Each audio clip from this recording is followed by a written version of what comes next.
Stick with me, open up, because you are totally going to love being my husband. Banging on our guy's door is Elner, a literal princess, student council president, and hands down the most ruthless girl in the entire academy. Absolute menace energy. Right now, she wants him to answer so she can collect on something, and it definitely is not rent. On the other side, he pretends he literally does not exist, praying to every single god that she leaves. Spoiler alert, she does not. Instead, she just straight up stabs the door, announces she is forcing her way inside, and starts slicing through absolutely everything. Meanwhile, our dude is screaming that this violates school rules. She is the president and should punish this behavior, but her logic, sadly, I run the council, so I do whatever the heck I want. Now tell me why you try so hard to avoid me. Before he can even process that, a cat girl pops up at the window like, what the heck is going on here? That is Sira's, a literal pro assassin with countless kills. Elner tells her to get lost, claiming if she saw what she plans to do to him, she would know their power gap. Sira's just sticks her tongue out, claiming whatever Elner can do, she can definitely do way better. Our guy is stuck in the middle, sweating bullets, saying he is wildly uncomfortable and has not even thought about dating either of them. But nobody cares what he thinks because the ceiling suddenly blasts open. Another chick drops down, rocking a huge tribal thigh tattoo, telling him that the wedding preparations are totally ready and he just needs to come with her. Then a chain whips right across the room and wraps around another girl who just walked in. She asks why he is always surrounded by stuck-up snobs, demanding he leave with her so they can live a totally normal, chill married life together. But hold up, the cast is packed. A fiery little witch shows up, claiming he has belonged to her for ages, so everyone else needs to back off. He is spellbound and only wants her. 5 dangerous women, 1 room, they all want him and want to kill each other. And this poor sap is just trapped in the middle, totally helpless. Every single one outscales him. Now watch closely, how on earth did a guy with absolute 0 stats, 0 skills and 0 riz end up with all the deadliest girls in the academy fighting over him? It was not his looks or charm, it was a secret, broken talent he received. You see, this guy used to be an average Earth dude. He played a game called Savior Ascension, beat it, saw the ending, thought it was pretty awesome, and literally woke up inside the game the very next day. Just got ice-skated out of nowhere. Suddenly he is D. Campbell, the son of some nobody viscount from a farming village, so totally forgettable, it barely gets a mention in the original lore. Total trash tier stats, but he had a natural talent that only triggers whenever dangerous people are nearby. The more evil or threatening someone was, the more obsessed they became with him. So those psycho girls wrecking his room, not an accident, that is his passive skill working exactly as intended. He is literally built to attract the absolute worst people alive, and the most dangerous threats happen to be empire-destroying girls. But way before this chaos, before hitting the academy, his dad told him to lay low, keep quiet, cause 0 trouble, and completely avoid the spotlight. Yeah, right, he fully agreed, planning to tank his grades, stay below average, and live out a totally invisible NPC lifestyle. You and I both know that failed fast. On the academy train ride, he ends up sitting right across from Elner, the literal future final boss. A massive boss babe I would definitely bark for if she asked nicely enough. A royal princess with a sleeping demon in her bloodline who ultimately completely loses her mind and casually builds a literal mountain of corpses. And when the train gets attacked and a boulder flies at her head, this F-rank genius decides his best move is diving onto her, popping his magical shield necklace to block it. It worked, he survived, but she totally assumed he was bravely protecting her. She smiled, asked his name, and promised she would never forget him. And boom, his cursed talent activated for the very first time. The final boss took interest, thinking he risked his life for her, but the real disaster actually happened during the entrance duels later on.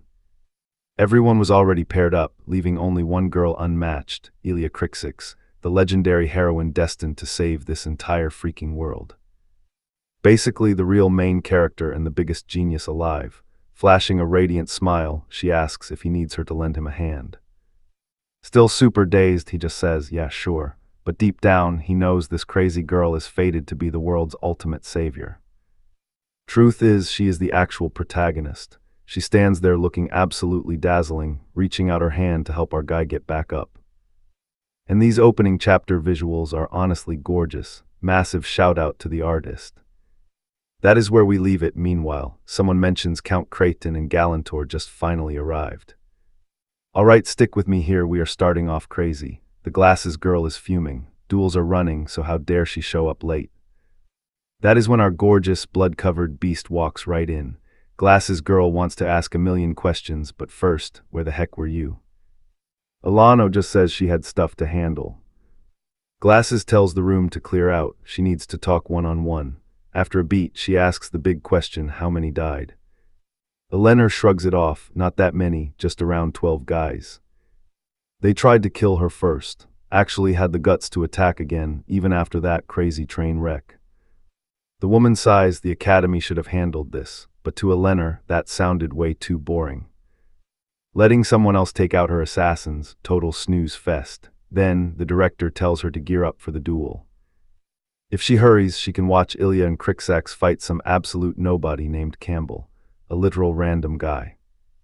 Eleanor finds that super weird. The guy never looked like top-tier material, but flashing a smug smile, she figures he is a little different, right? Right then. Our boy is shaking in the arena while the whole crowd calls him a loser. He knows his stats are pure garbage. One hit and it is game over, but on paper he has a tiny edge. He unlocked that risky, life-threatening talent. The closer he is to dying, the higher his stats spike. Don't blink on this next part. Tons of villains are watching him, so if he survives, he might actually grab their attention. If he plays his cards right, this nightmare could be a massive win. But then Ilya drops his name with this totally weird look. She tells him straight up, he looks incredibly weak. He stutters, but she just nods along. She totally planned to wreck him, but now, she actually pities the guy. He is totally speechless. Why the heck is he getting roasted for absolutely no reason?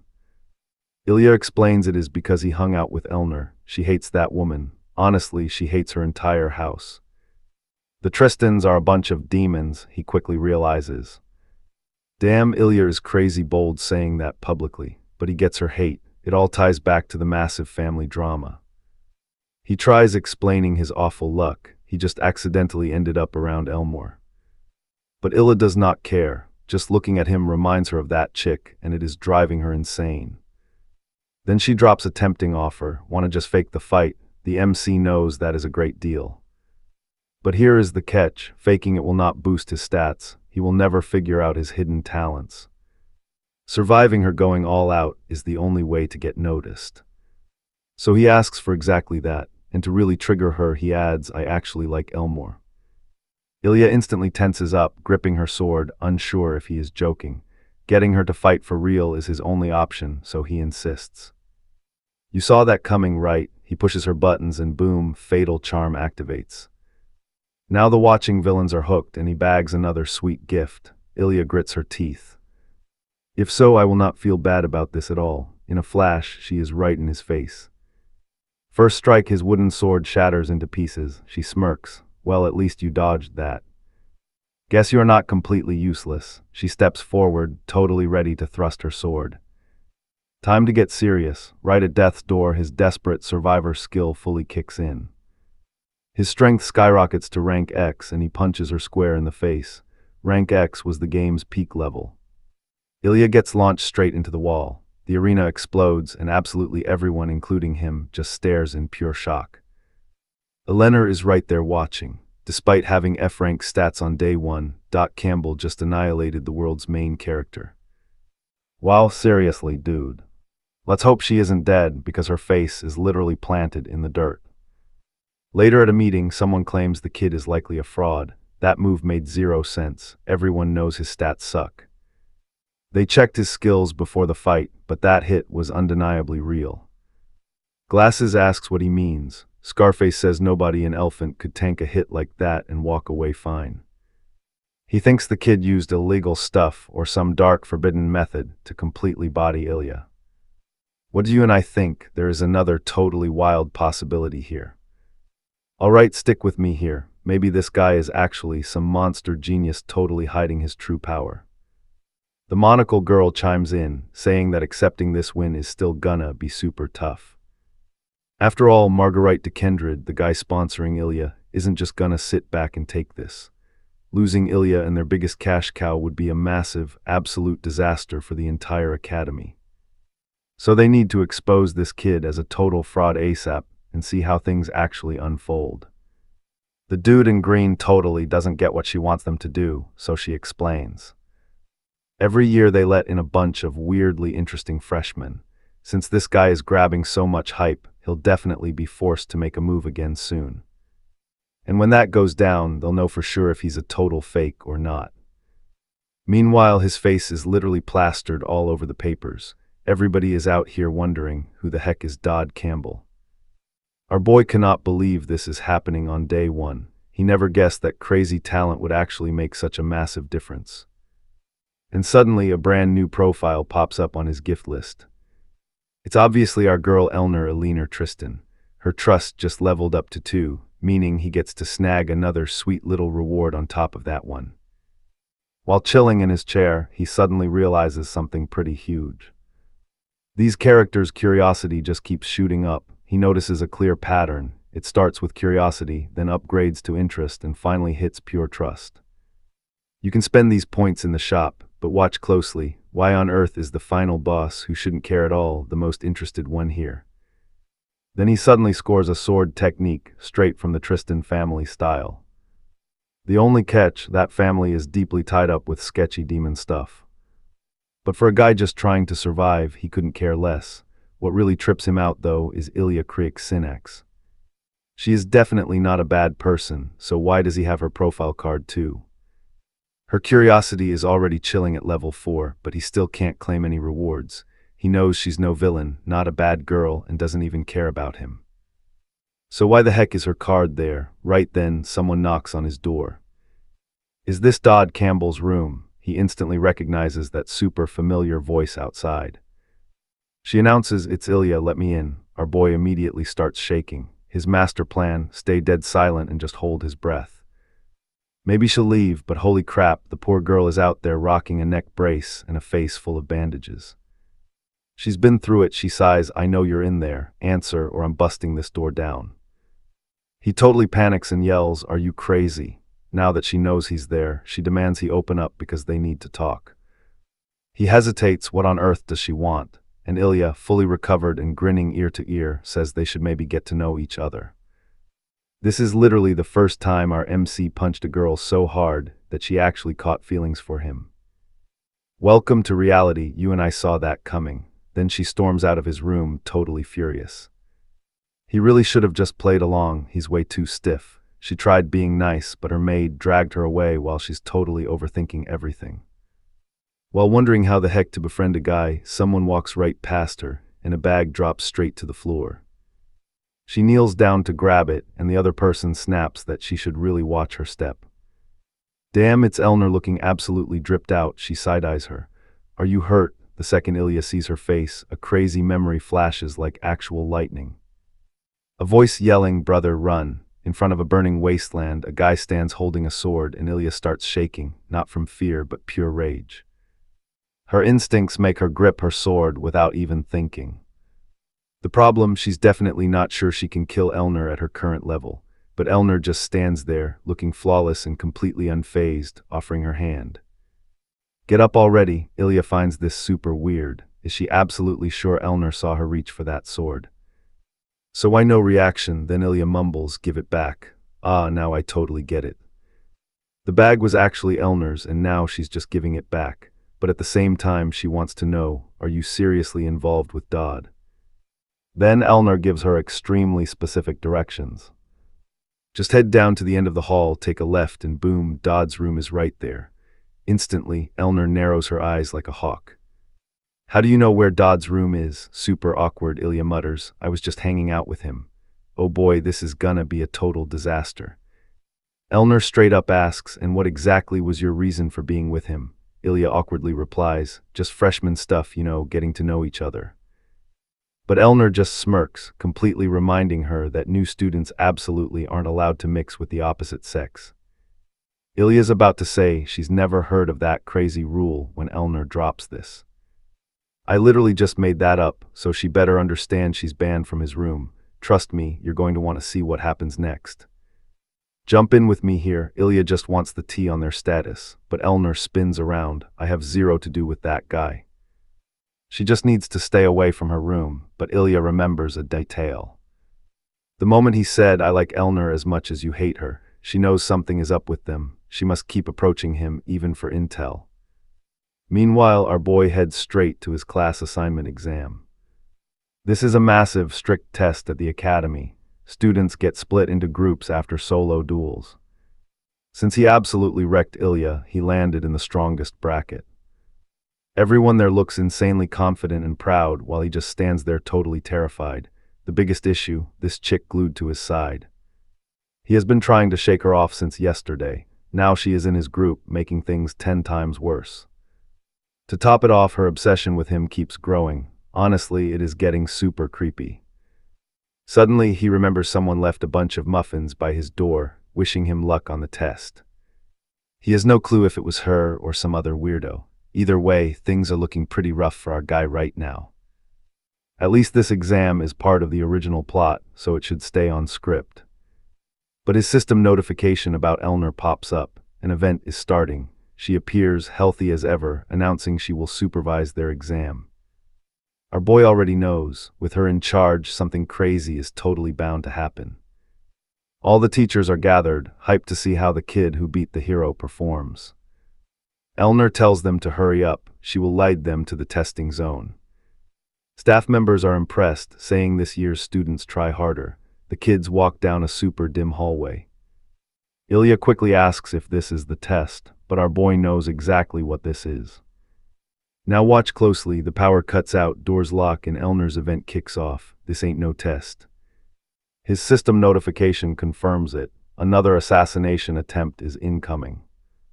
He watches quietly while the other kids chat casually, totally sure someone will come rescue them soon.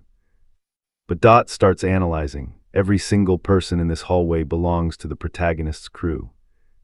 This is the exact event that bonds them to follow the story together. Everyone here matters to the plot. He steps up, pointing at a map. We should head to the central hall. More space means we can watch the area better. At least that spot has gear and supplies. Way better than getting ambushed in this tight hallway. A girl dressed like a nun raises an eyebrow. Why is he bringing up an ambush right now? But our guy just shrugs it off. The student council president and Ilya probably realize we are not alone. He starts walking. Ilya stops him. Where is he going? He says it is necessary, but she frowns. He is walking the wrong way. Full of doubts, our boy knows he cannot tell the truth. It is super important. Explanations come later. His real plan, send everyone to the central hall and stay behind alone so he is not targeted, because the true target is that crazy woman. We both see his logic. They fight, he lives, everything is perfect. Now they move through the halls, and he is super relieved his plan actually worked. Smashing Ilya into that wall totally gave him street cred. Now he just waits for the event to end, lets them fight, and stays out of it. However, right at that exact moment, someone calls out to him. Some guy says he is here to fix the power and needs a guide. Sadly, he cannot see in the dark. Instantly, the system alerts him that a highly dangerous situation is detected. Meanwhile, elsewhere, Friesa wonders if Dawn will actually be okay alone. Maybe something terrible might happen. They totally miss the assassins lurking right above them. Ilya thinks he has a plan, but they must stay careful anyway. Obviously, our beloved Elner already noticed that something is going incredibly wrong right now. Our boy walks with this creepy dude, keeping his distance. The weirdo feels totally sure that Grut must have been killed by that evil woman. Even that seemingly solid idea was easily fooled in the end. A pro assassin like him can gauge someone's level just by watching them move. He knows our guy is a total amateur. He plans to have some fun before killing him, then wipe out Miss Tristan. Suddenly, the guy calls out. Our boy glances back. And that is our cliffhanger. You and I are not ready for his reward. Our boy just looks at him and says thanks, relieved it is only Hamid. The guy is totally shocked this punk knows his name. Now, stick with me here. You and I are about to see our boy talk some major trash about being relieved he is facing weak competition today. Fumi is just glad to find out this assassin is an absolute pushover. Though she guessed it from his totally awkward walk, the killer is super confused, wondering what kind of crazy nonsense this absolute lunatic is spewing. But our guy just figures that fighting a desperate survivor will make things super easy. Hammond decides to strike fast and finish this right now before things get too messy. Our guy gets ready, while in other rooms, dudes are getting smashed into walls under a rain of arrows. Another guy goes flying as everyone gets totally wrecked. No wonder they are the main squad. Ilya orders Pouches to freeze those punks solid, while she stops to wonder where Elner ran off to.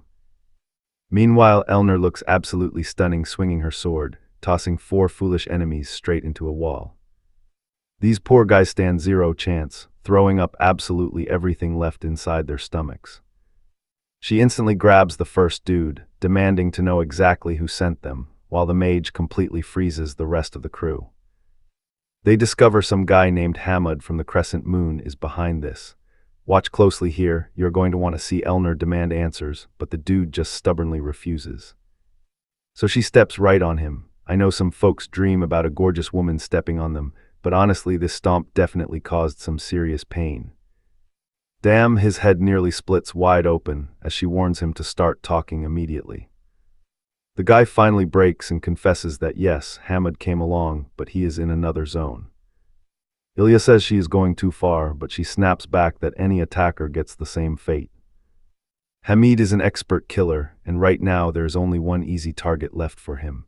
At that exact moment, Ilya and the crew realize someone actually lured the strongest enemy straight toward themselves. Ilya demands to know what kind of relationship they have. But Elner insists again that they are absolutely nothing. Truth is, she does not know him well enough yet. Sounds like she definitely wants to change that. Oh, she is super slick. Meanwhile, the assassin is hyping himself up, claiming he is a top professional who just set up an absolutely perfect barrier. So why is he losing? Obviously, our boy is totally thrashing him, because he just activated his little gambling talent for maximum damage. Not to mention, he is also rocking the epic sword technique he snagged from Elner. So yeah, the kid is not a useless scrub anymore. Our guy is super impressed with his own skills, and the killer finally realizes he is facing the Tristan family sword technique. Bro knows he seriously messed up attacking this kid. Then the villain admits he totally walked right into a trap, demanding to know the kid's real identity. You and I both saw that coming, right? Well, think again. Deadly Charm just activated, leaving the villain completely fascinated by the kid's epic skills and suddenly super interested. Our boy stays quiet, so the guy says, "Someone as cold and ruthless as you probably wants me dead, so go ahead and finish me off right now." Dot takes the chance to tell the guy, "I will not kill you, but tell your entire squad to stop attacking Elner right now." What he really wants is to stop her from activating that gray demonic power and losing control entirely. If he stops these constant attacks, maybe they can prevent that disaster. But the assassin asks, what happens if I return later and attack again? Dot acts totally badass, saying if he wants her, he goes through him first. The man asks, is that woman really that important to you? And Dot just says, yes. Right at that exact second, Deadly Charm totally activated again. The kid had absolutely zero clue that the gorgeous menace was standing right behind him, hearing every single romantic word he just said out loud. Her favorability level completely skyrocketed. He turned around totally confused as her affection score just kept going higher and higher. At least 15 system notifications popped up. Meanwhile, in another part of the academy, the poor headmistress is literally banging her head against the desk in total frustration. Everything is an absolute, complete mess. She knows the Chancellor is furious, but tracking down this shadowy organization immediately is impossible. She tells Elner she needs to understand this whole place is a complete disaster right now. Especially now that it is fully confirmed some kind of spy is sneaking around here. The headmistress points out he seems super determined to stay, considering he just got here and they have already tried to murder him 3 times. And she really needs to be more careful because this latest incident was totally different. This time they sent a straight-up professional assassin, meaning things will only get worse. Plus, she found it super weird that all the survivors received special honors today. Except for Don Campbell, who immediately vanished the second it was over. The headmistress has already figured it out. He is actively trying his hardest to avoid attention, and she simply cannot understand why he is hiding. Elner sighs, saying she does not get it either. She has repeated that 3 times, causing the headmistress to finally snap. She yells to stop saying that and throws something. So what do you and I take from this? Let us thank the headmistress, because dodging that object made Elner look unbelievably gorgeous. Elmore apologizes, my bad, I was spacing out. Let's dive in. She admits there's a guy catching her eye and the principal is absolutely stunned. Who? Elmore just gives a little smile. She drops his name. The whole room goes dead silent as the principal stares her down. She can't be serious right now. She likes that weird country bumpkin. She warns Elmore to watch out because if Archduke Tristan heard about this, he'd be furious, but she completely brushes it off. It's not like that, I don't like him romantically. The principal relaxes. Okay, just be careful then. You're usually way more careful with guys. Elmore nods, good point, I'll have to test him. I'll keep a close eye on him for now. Meanwhile, our boy gets his class test results. Unfortunately, it says they still haven't picked his class. They're still calculating his scores, which is an awful sign. It means they're overthinking his placement, and literally all he wanted was to be tossed into some random class and completely forgotten by everyone. Fell suspects he might actually end up in the special hero protagonist class. Watch closely here, delaying his assignment and excluding him is just super sketchy. Then he clears his first quest. His info updates with a new goal, solve whatever incidents pop up during the freshman welcome party. He knows this exact event determines everyone's classes. Obviously, there's the usual fighters. Archers, mages, priests, and whatever, but his main goal is maxing out his strength and grabbing a class that matches it perfectly. On the flip side, both final boss Elmore and Ilya are tied up in this event. He is absolutely positive some crazy nonsense is about to go down. Then he gets a reward for bonding with Elmore. He can copy her skill, but he isn't dumb. He knows right now isn't the time to use it, even though she's currently the strongest in the entire academy. She's going to get even stronger later. Only then is it actually worth burning his duplication skill to snatch an insanely overpowered talent. Night falls and he completely sneaks out of the academy to hit up this abandoned house. Of course, he's totally decked out in stealth gear so the game system can't track him. This spot was literally perfect for farming loot. He hops the wall, breaks in, and heads straight for an area piled high with items. There's endless loot here, but one is super important. A sensor jammer with 1,000 years of stored energy. He grabs it. I got exactly what I needed, but suddenly the ground shakes. Our poor guy realizes this was way too easy, and now he's being buried alive. Weirdly enough, when the smoke clears, he's holding a girl in his arms. Her name is Yuria. The second he sees her, he instantly recognizes her. You and I both know she's the crazy Chapter 2 boss, the cursed sword goddess. That item was actually hers, and he never expected her to be right here. She immediately jumps out of his arms, and the system screams his life is in danger. She triggers her X-rank power and lunges with a chain strike he barely manages to dodge. As always, a super dangerous girl with some very thick thighs. Our boy tries dodging, but she's hurling tiny swords at him right away. He totally knows that against a woman like her, it's do or die. With zero chance of winning, he begs her to realize it's a massive misunderstanding. He wasn't trying anything while she slept. Every attack throws his whole body off. Even with his talent activated, she swings the chain again. He leaps away, barely surviving. But then with pure style, she breakdances in the air and chucks a dagger directly.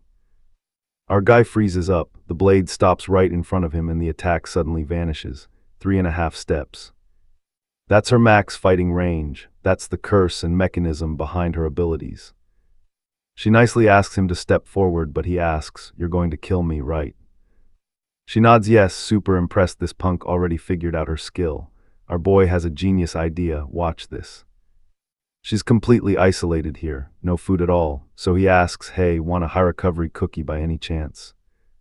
She totally scoffs at him. She won't fall for a stupid trick. Not that she's starving or anything, but the second he tosses the cookie, she snatches it up because she's literally been starving all night long. Later on, she mutters it was a mistake. Our guy feels relieved. Guess he won't die today. She asks why he's here. Knowing he can't say the truth, he totally lies, saying he was sent to feed her under someone else's direct orders. She asks if he knows them. We'll see next time. He nods. All right, stick with me here. Knowing everything about this world, he casually adds, don't worry. Your sis is doing perfectly fine in the Holy Empire. That emperor won't mess with you guys for a hot minute, so stop hiding like this. See, Yuria is from the Holy Empire. She's laying low here at Elephant Academy because she had to run from her own crazy emperor. That sword she uses, it's totally cursed, which is exactly why she's dealing with that brutal 3-step curse. That's why she ran, so our boy steps up to reassure her that her sister is safe. After all that trauma, the poor girl deserves some peace. Cut to a group of students hanging out at a mountain peak. Someone points out the academy's arcane constitution. A blonde girl chimes in, we gotta pick our faculties pretty soon.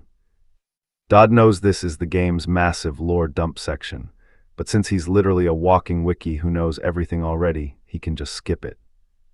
Then some dude turns and asks Ophelia, what's that weird empty zone over there? Pointing out a massive domed city on the far horizon, she explains that it is an extremely restricted area. Anyone walking in gets heavily punished. Now watch closely. Dodd totally knows this spot is the absolute ground zero left over from the Heaven versus Hell War, where God's messengers and legendary heroes sealed the demons away. Hundreds of thousands of years later, and those crazy energies of light and dark are still clashing. Since darkness taking over was a massive risk, the Empire Alliance built the Sacred Triangle to watch over it. That Sacred Triangle is made up of multiple academies, including Elephant itself. The red-haired guy asks Ophelia if they can go take a closer look. She promises they are totally safe, as long as they stay inside the Seraph's protective barrier. Meanwhile, Dodd figures this is the absolute perfect chance to sneak off and cause some chaos. The angels living way beyond the skies and mountains had actually teamed up with Seraphs to build this barrier. The students are just standing around, staring at the barrier in pure awe. So Dodd asks if he can go eat somewhere else, feeling totally awkward. Assuming the poor guy is just stressed out from all that unwanted attention, Ophelia lets him go, provided he stays close. The other guys, yeah, they absolutely hate it. They start muttering that this country bumpkin is getting way too cocky just from a little attention.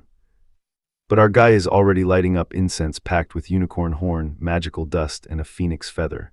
Where the heck did he even get those? Who knows, probably had them saved up. With that, he crafted the most overpowered thurible, basically just a super fancy incense burner. The magic activates, he prays he didn't mess up any steps. Suddenly, silhouettes appear and he covers his eyes. I know what you're thinking, normal people will literally never get to experience this. A massive explosion of light erupts right in front of him, and he hears voices chatting about allied forces. One guy is yelling at a rookie, keep the ground level.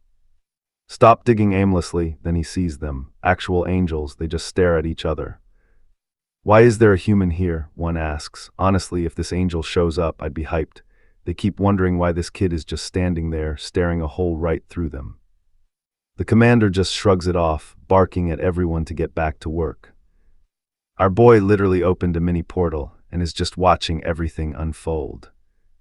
Then a horn blares and a truck rolls up loaded with sacred blocks. It's an endless supply, so their construction work literally never has to stop. The blonde angel starts screaming at another worker to stop munching on cloud cookies and get back to the grind. Meanwhile, our guy just sits back, watching the bald angel absolutely lose it on everyone. Honestly, no clue what his deal is. But I do know they keep delivering those sacred blocks, while our other angel just watches the chaos unfold. Dodd already knew that the angels running this place operate exactly like a strict military force. They have an insane hierarchy where the higher-ups hold all the absolute authority. In the original game, you'd only meet angels way past Chapter 2, and dealing with the high-ranking ones was tough. They always wanted something super basic and straightforward. Our boy holds up his food, murmuring an itadakimasu as he grabs an egg. He overhears some angels chatting. Why does he have so much food? One angel asks. He suggests begging for a bite, but another instantly shuts it down. That is insane. We can't go down there just for snacks. We gotta keep moving these blocks. Dodd, on the other hand, just smirks. Are you sure? Construction work is brutal. You guys should really take a break and enjoy some food. And crazily enough, the second he says it, an offering system activates, and the food literally teleports right into the angel's hands. They all grin. A 10-minute food break sounds absolutely perfect right now. They thank him for being so thoughtful, and that's where we leave it. Dodd remembers this exact trick from the original game. Stick with me here, offer these guys enough food, and it multiplies in their domain to feed absolutely everyone. Moments later, the angels are sitting around mumbling about how totally delicious it was, totally worth it. The bald angel checks the sensor and says, "Just tell me what you want." Our main character is honestly shocked. This guy is cutting right to the chase, skipping all the annoying negotiation games. He had prepped so many big brain strategies for this. So he is totally thrown off by how easy this is. The bald angel says he is dead serious. Dot wonders why they are acting so nice. The angel explains he knows Dot has an incredibly rare, but totally unpolished, hidden skill. He flat out admits he is only helping because investing in the kid guarantees him a massive payout later. Now Dot totally gets why this angel is suddenly playing sugar daddy. What he does not get is exactly which skill the angel means. Maybe that sketchy one about being loved by absolute evil. Then the angel drops the bomb. Your ability is way more busted than you even realize. It is going to put you right at the top of the food chain. The catch, surviving the insane target on your back. Hearing that, Dot knows he needs a backup plan ASAP. He never expected this deal to be a total breeze, or for these divine dudes to hype him up so much. Now pay attention to this flex, guys. Another angel admits it is super rare seeing someone negotiate this calmly. The kid has serious potential. The bald angel just shrugs. I will just give my blessing and let him be. Our boy is still processing this insane freebie, but the guy literally just dips, casually throwing in that Dot should feel super honored to be recognized by him. And boom! The portal vanishes, leaving Dot totally sweating bullets. Even the literal angels just told him to watch his back because of his talent. His C-rank divine sensor just got blessed with 2 wild skills. Asceticism, letting him dump all other stats straight into Constitution for 20 seconds, plus Protective Shield, a C-rank move that literally lets him spawn a sword. Wait, no, a defensive barrier. Obviously, stacking this total defense mode with his crazy stat boosts during near-death situations is going to be incredibly clutch. But clutch for what exactly? For literally staying alive. The only annoying hiccup, these shiny new skills drain mana, which he has basically 0 of. For now, he needs a quick fix. Cut to him standing in front of some guy asking what his main specialty is. He is looking like a total loner outside a shop, and the guy says he needs a partner first. Dot fires back, "My partner is on the way." The dude laughs in his face, "A loser like you, yeah right." But our guy knows she is coming, and right on cue, Ilya rolls up looking totally clueless. Acting like she totally did not show up just for him, Dot hits her with a chill wave, ready to squat up. At first she wanted absolutely nothing to do with him, but she flipped. "You and I both know why he is acting so friendly. The angels warned him his life was in danger. So he drops the line, still interested in me." Just like she said earlier, poor Ilya is completely flustered and has 0 clue how to actually respond. But then her brain reboots, remembering all those times he obsessed over Elner, and she figures it out. This absolute creep is just using her to make Elner totally jealous. What a delusional clown. Scene shifts to the academy dungeons. Someone asks Dot, "Are you really sure about this?" He nods confidently. "Yeah, I got this." She totally wanted to be my friend too, so why act salty now? She is definitely acting mega sus. Suddenly, he tells her to check her 6 because 3 nasty beasts are closing in fast. A wolf lunges, but one clean, lightning-fast sword slash rips it right in half. He calls out 2 more dropping from above, and they tear through the dungeon like an absolute dream team. He just points the way, and she effortlessly wipes the floor with them. Ilya finally snaps, telling him to stop playing commander and actually fight for once. But he totally ignores her, calling out two daggers flying from left and right. Right on cue, the ambush hits and she easily deflects them both. Then he warns her about incoming arrows and a monster rushing in. Once again, her reaction speed is flawless and she blocks it all. So she pops off, saying if he can read the future so easily, he should definitely be using his own strength. The hilariously sad truth, Dot literally cannot do a single thing unless his life is actively ending. Since these are just training dummies, they are not programmed to actually kill students, meaning his danger radar is totally asleep. He realizes he really needs to grind his stats for moments exactly like this. Suddenly, Ilya lunges straight at him. For a split second, he thinks she's going to attack him, but instead, she beautifully decapitates a monster that was sneaking up right behind his back. And trust me, we're all thinking the exact same thing as him right now. Damn, she moves incredibly smooth. All right, stick with me. Confetti explodes out of nowhere as they smash the ultimate record. She's totally shocked she fought entirely alone and still finished way faster than all the actual duos. Dodd just shrugs, maybe it was just pure luck. The real truth is, our boy obviously picked the stealthiest and absolute shortest route possible. Ilya is seriously getting sick of this guy. Turns out a little witch was watching them all along. Her name's Percy, the local magic instructor. She says they gotta buff these mock battles next year because that was way too easy. A nearby director nods, but something feels off. This kid literally knows way too much. Above all, everyone just naturally assumes the Academy's full attention is totally focused on Ilya. But the green-haired guy is highly suspicious of Dodd, which Percy finds incredibly weird. Why is he looking at the sidekick? Ilya obviously did all the heavy lifting, but the man shakes his head. She never would have broken that record alone. Any combat vet can see that. She threw the punches, but he was the real MVP. It's totally obvious. He dropped flawless orders at the exact perfect moment and made impeccable decisions. So far, every single judgment call he made was completely spot on. Not only is he crazy meticulous, but he acts like he's run this exact place a million times before. Then he turns to Percy. Now pay attention. He proposes a bet just as someone calls in, totally interested in this duo. The guy explains he just made a bet with Percy. He's absolutely dead sure they will completely smash this year's record. If they pull it off, they get whatever they want. If not, no big deal, because honestly, what they already did is insane. Dodd instantly agrees to the terms. Percy gets super mad seeing just how incredibly cocky this dude is acting right now. Meanwhile, the glasses-wearing director tells someone, I know you're feeling extremely stressed. But you shouldn't hang around here all the time. Right now, Eleanor just literally collapsed on the ground right after her heavy training. Trying to remember something important, she recalls these old movies her mom talked about when she was a little kid, featuring a literal demon living inside the Tristan bloodline. That is exactly what cooked up their crazy, inhuman-level power. But obviously, the catch was slowly losing their sanity bit by bit. That is exactly why the most successful people in their entire family always end up going completely insane eventually. The director asks why she is thinking about this. She replies, just nothing. The woman sighs, I will tell you some cool news I just heard. Don Campbell is officially testing out the new hero candidate. Man, the art style in this Eleanor scene is absolute fire. She squints her eyes.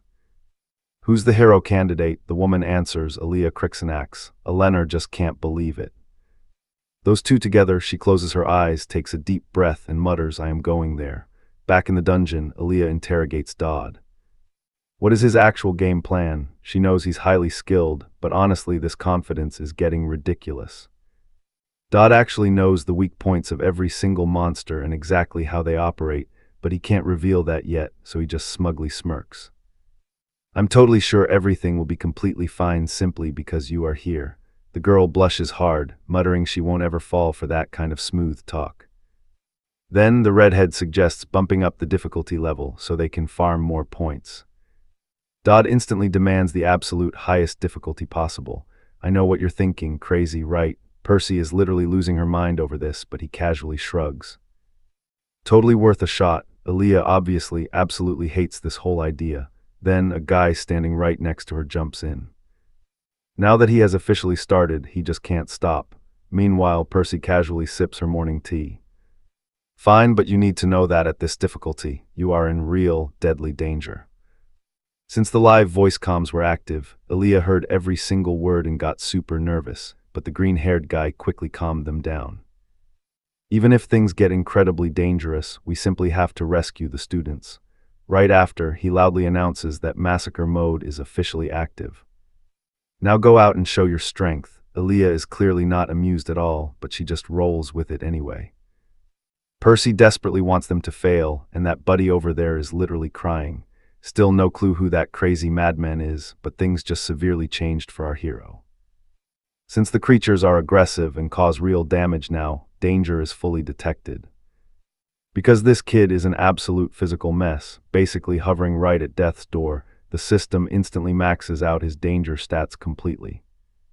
He readies his sword for an epic attack and cleanly slices the giant pig's head right off. Honestly, the thing looks way more like a rhino. Instantly, the green-haired guy says he totally knew it. The kid was hiding his true power. Aaliyah looks gorgeous but super worried, wondering why Dodd always hides his crazy strength like this. But right now, our boy is fully locked in, completely ignoring everyone around him to brutally slaughter monsters. Meanwhile, Percy seriously wonders how any of this is actually possible. He looked totally weak before, but you and I know the truth. The green-haired guy tells her she must understand. Stick with me here, our boy loves acting weak. But he totally gets her reaction. He reacted the exact same way seeing this for the first time. She can bet on it, tougher monsters just mean he is getting a massive power upgrade too. Ilya is over there dropping insane kicks. This girl is an absolute powerhouse. And now our boy goes full gigachad in midair, absolutely destroying everything. I was not even gonna mention him fighting again, but the artist clearly gave him that main character treatment here. There she is holding her ground, a seriously reliable girl, but she's facing off against a massive giant ant. She calls out to our guy, jumping through the air glowing like a literal star. He even drops a Tristan sword technique called Levup. A wild flurry of strikes blasts the giant ant, making it look like it completely disintegrates into dust. And just like that, our dynamic duo, who honestly would make a top-tier couple, totally shatters the record. Right as he killed the giant ant, she was actually on its back, ready to crush it. Our guy realized he zoned out for a second, but then boom, the thing exploded.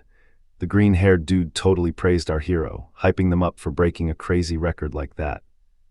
I finally caught his name because Ilya called him Professor Conrad. Conrad thanks her for the hard work. Then Percy rolls up and Conrad immediately smirks, saying it looks like he won their little bet. A little while later, Ilya is holding a piece of paper.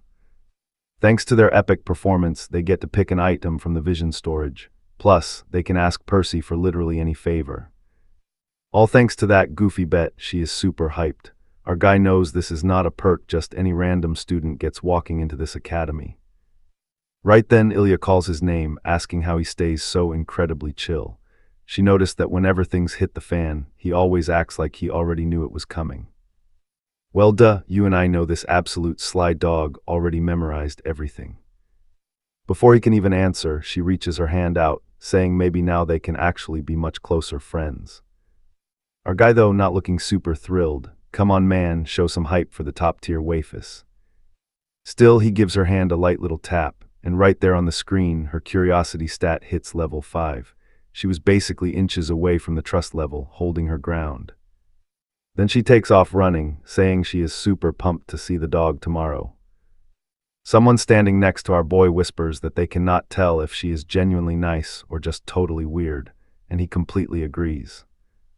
This person was our beloved girl, drawn with absolutely gorgeous talent and detail.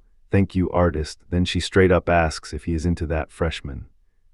Our boy gets completely flustered, trapped in that awkward zone of not knowing what to say. Classic him as always. At least his desperate survival skill had not activated yet, so he felt relatively safe. He just thought the question was super weird. I mean, is he her boyfriend or something? And as always, she is drawn looking absolutely stunning. Good Lord, I will never get tired of saying it. She tells him this will not happen again. All right then. Now pay attention, he better spit out if he likes the rookie or not. Boom, danger detected, right here. His actual life is totally on the line. Oh boy, he really has to say something now. What is up, guys? The artist is snapping once again. Damn, he is dragging this out way too long, right? She's standing there looking gorgeous, waiting while this fool stays speechless. Being the total goofball he is, he gathers his courage and says he was training with Ilya, but really missed Elner. She looks slightly confused, saying that was pretty sudden. He has no idea if this riz will work, but he definitely cannot beat her in a fight, so calming her down is his only shot. Elner smirks and asks if he seriously means he was missing her this entire time. He just nods, but now she wants to know exactly why. Oh brother, he is gonna have to explain himself way better than that. Our girl looks a tiny bit flustered, suddenly having zero clue what to say. She fixes her hair and mumbles, never mind, he can just forget about it. She is pretty sure he is acting like this because of that crazy day on the train, but she warns him not to forget his priority list. Just like us, Dodd is totally confused, having absolutely zero clue what this wild girl is even talking about. Then she hands him a letter, claiming she came all the way out here just to deliver it, and of course, this idiot wonders if it is a love letter. I highly doubt it, looking kinda shy, she admits she planned to give it tomorrow but decided on today. Then she turns around, looking stunning as always, and tells him to only read it when he is completely alone. I really doubt it is a love letter, honestly it might be a death threat. And there he is holding it, saying he understands. Next scene, he already says he never should have opened it. You all saw that coming, right? Boom, she wants them to fake date. Seriously, no idea what her master plan is. Whether she wants to protect him or something else. I am just not convinced she is actually head over heels for our boy Dodd yet, but for him, that is not even the biggest issue here. He only has to chill by her side for a bit at the welcome party. The real problem is the penalty. If he rejects the offer, her whole attitude toward him will completely change. But it'll probably also tank her affection level, making it way harder for him to score new skills. Then a knock at the door, he swings it open. Expecting Ilya, she immediately jokes he's getting smarter, but stick with me here, what the heck, another letter just arrived. Lucky bastard, I would totally trade lives with him right now.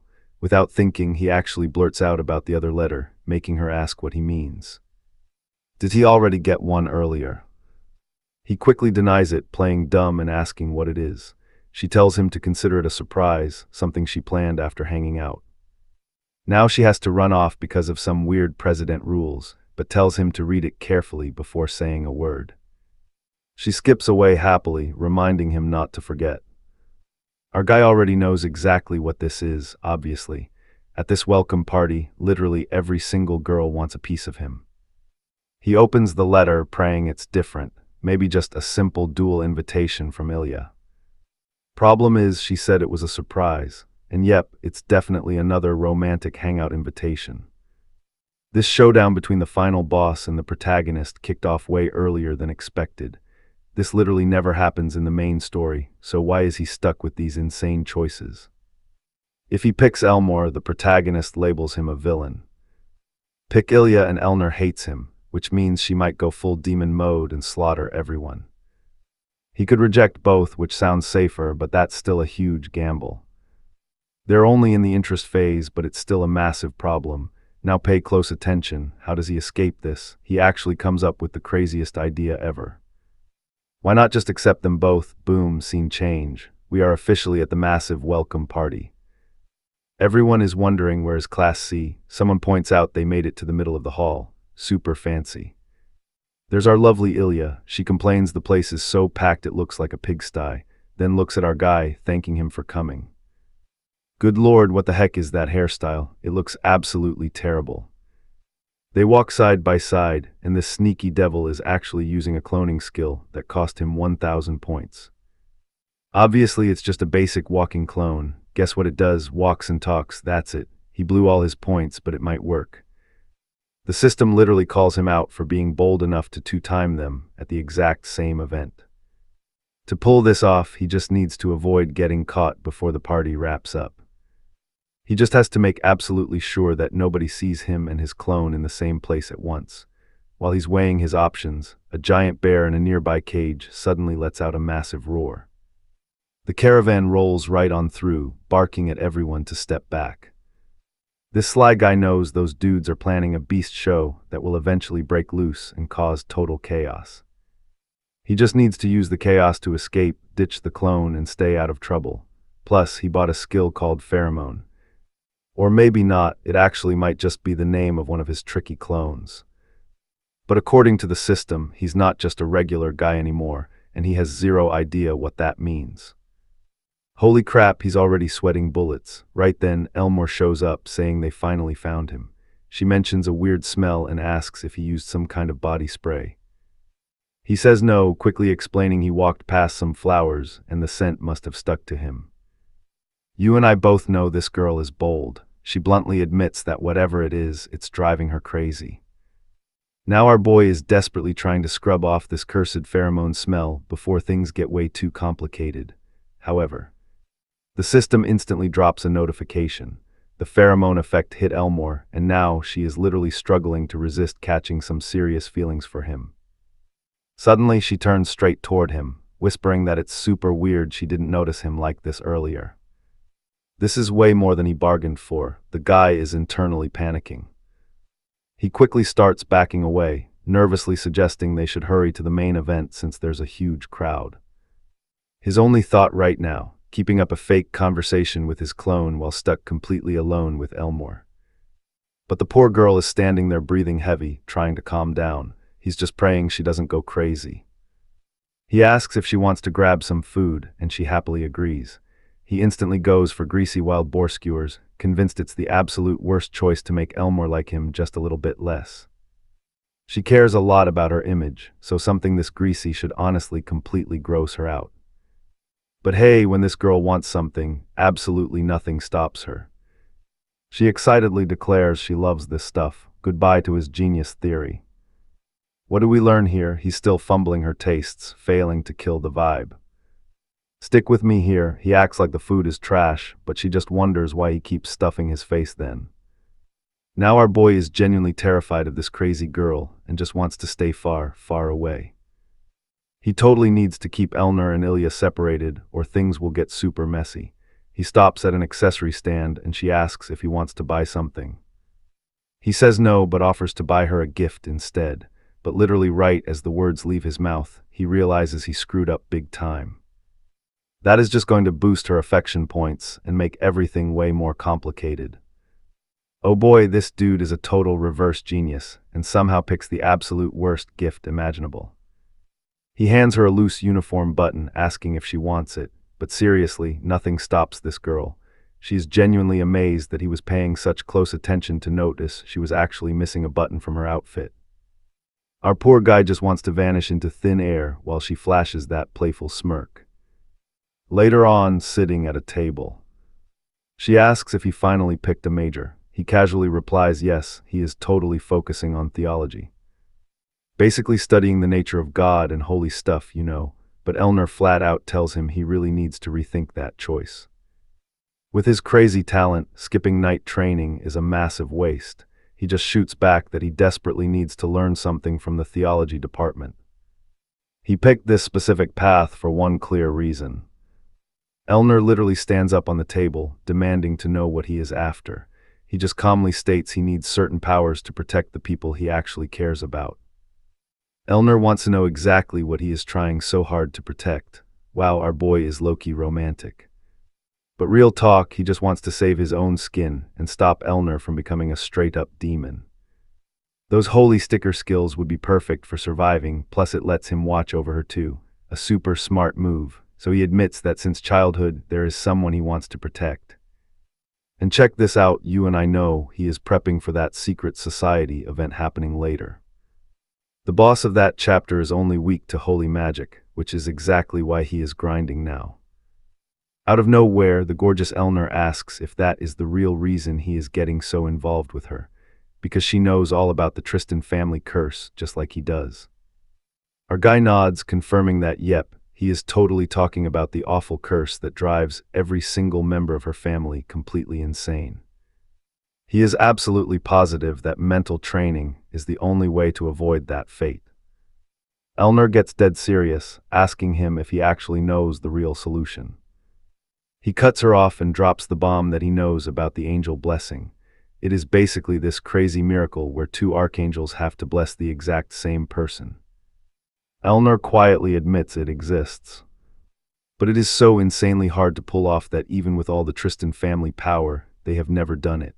That is why they are terrified. Let that sink in for a second. She demands to know his real intentions, and honestly, our boy is basically confessing right now. I thought he wanted distance, but he straight up tells her she is the one he wants to protect. Looking absolutely beautiful but super worried, she asks why, and our guy just bluntly says that if he does not protect her, he is going to die. That is the absolute truth, no hidden motives at all. She gets totally flustered, nervously plays with her hair, and mutters that she knew he was a complete weirdo right from the start. Our boy just smirks, saying he has heard that exact same thing 1,000 times already.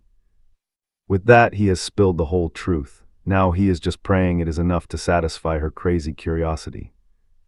The scene flips to another part of the party, where Ilya is also complaining about how weird this dude is. The poor girl is walking next to his clone, wondering why he is being so quiet today. She also asks how they even ended up in this creepy basement. She glances back, thinking she needs to get closer to him to uncover more about the Tristan family. The big problem, she has absolutely no clue how to handle a guy like him.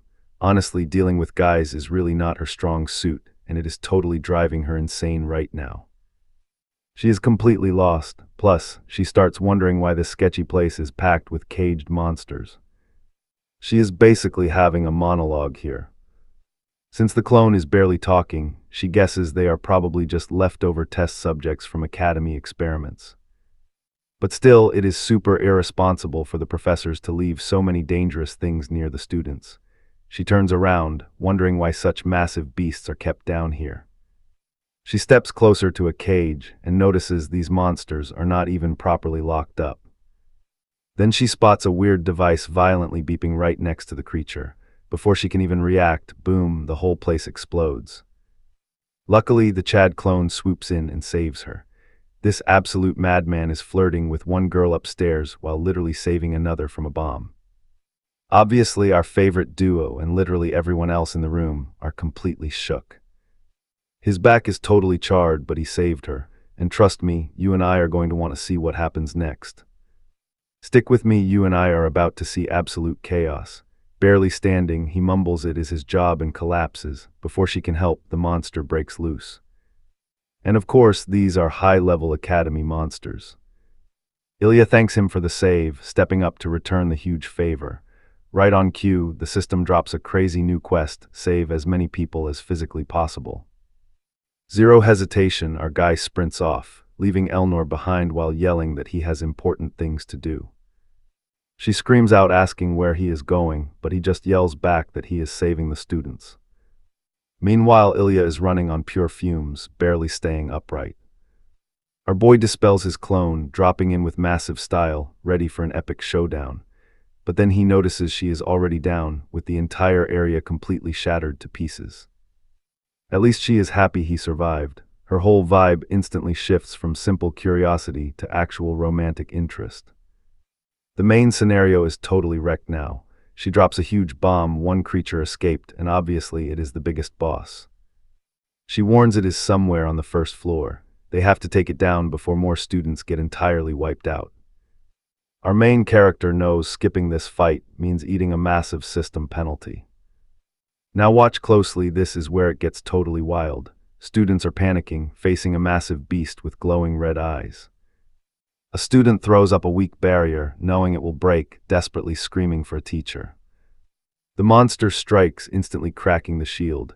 Elnor announces the Chancellor and Professor Conrad are missing, plus she cannot even use the angel blessing. Talk about terrible timing. She orders the priest to cast a barrier, but he claims it is totally impossible. A holy barrier is not some basic spell anyone can spam. Besides, he says they just need to wait a little bit longer. The knights will arrive soon. Yeah, while innocent students literally die, so be it. She wants to use the Tristan family power, even though he knows they are super sketchy people. Man, why hate on my girl Elnor? At least our boy arrives looking absolutely epic, saying he will handle this mess. Everyone is wondering who this absolute madman rushing the beast is. Elnor is stunned by his insane bravery and zero hesitation. Right then he pops two angel skills at the exact same time, asceticism and holy shield. Talk about a crazy combo. Extreme danger detected, throwing him right into life or death mode. All his stats instantly max out to rank X. The barrier guy yells, "What on earth is he doing?" Our absolute legend says he is just stalling. But they need to evacuate the students immediately. With asceticism running, every single stat shifts purely into massive defense mode. He will deal zero damage, but throws up a holy barrier just in time to perfectly tank the monster attack. The nearby teachers instantly recognize it as a holy blessing. The beast keeps raging, while our boy holds firm in absolute full defense. Elnor just stands there, completely paralyzed and unable to act. I know what you're thinking, she is definitely falling for him. Meanwhile, some guy keeps ranting that real priests need years of hardcore training for this. Bro, he is literally using it right now, take notes. Then weirdly enough, Elnor admits that after everything she has seen from this dude, nothing he does even surprises her anymore. Watching him get attacked, she realizes he has completely shattered her expectations way too many times. Now the clueless priest finally gets it. Our boy did not cast just any shield, but one strong enough to hold a boss beast. Suddenly someone tells the guy to shut his mouth. Ilya smacks the back of his head, saying it took him way too long to realize. Elnor asks where she was. She explains she was busy clearing out the basement monsters. Sadly, she let one escape because it was insanely strong. But now she wants to know how Dodd uses such an epic blessing, activating that normally requires 10 full years of pure combat priest training. Hearing about the 10 years of training catches Elnor off guard. She suddenly remembers our boy mentioning he had something really important. Something specific to learn in the theology department. Those sweet words from him saying if he did not protect her, she would die. You can totally tell she is catching feelings. Her eyes are getting rounder and softer, losing that intense icy glare from before. Ilya mentions that even with a stored blessing, there is a strict limit on how much control he can actually exert. She then says Elnor is insanely lucky. Our Lady wants to know what this crazy girl means. The artist drops a gorgeous panel here as she explains Dodd is doing all this just for her. Let that sink in for a quick second. Seeing his pain as he purposely fought that beast, every single thing he did was purely to protect her. Elnor completely realizes she had this feeling from the start. She stands alone in the pitch black, arms tightly crossed, when suddenly a mysterious bright light creeps up right in front of her.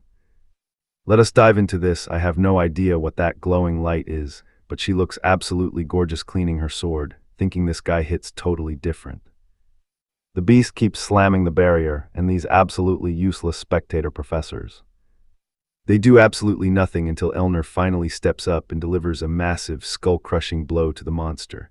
Not gonna lie, seeing her standing there crying in the pouring rain, wild. Poor girl, but hey, she still looks super stunning.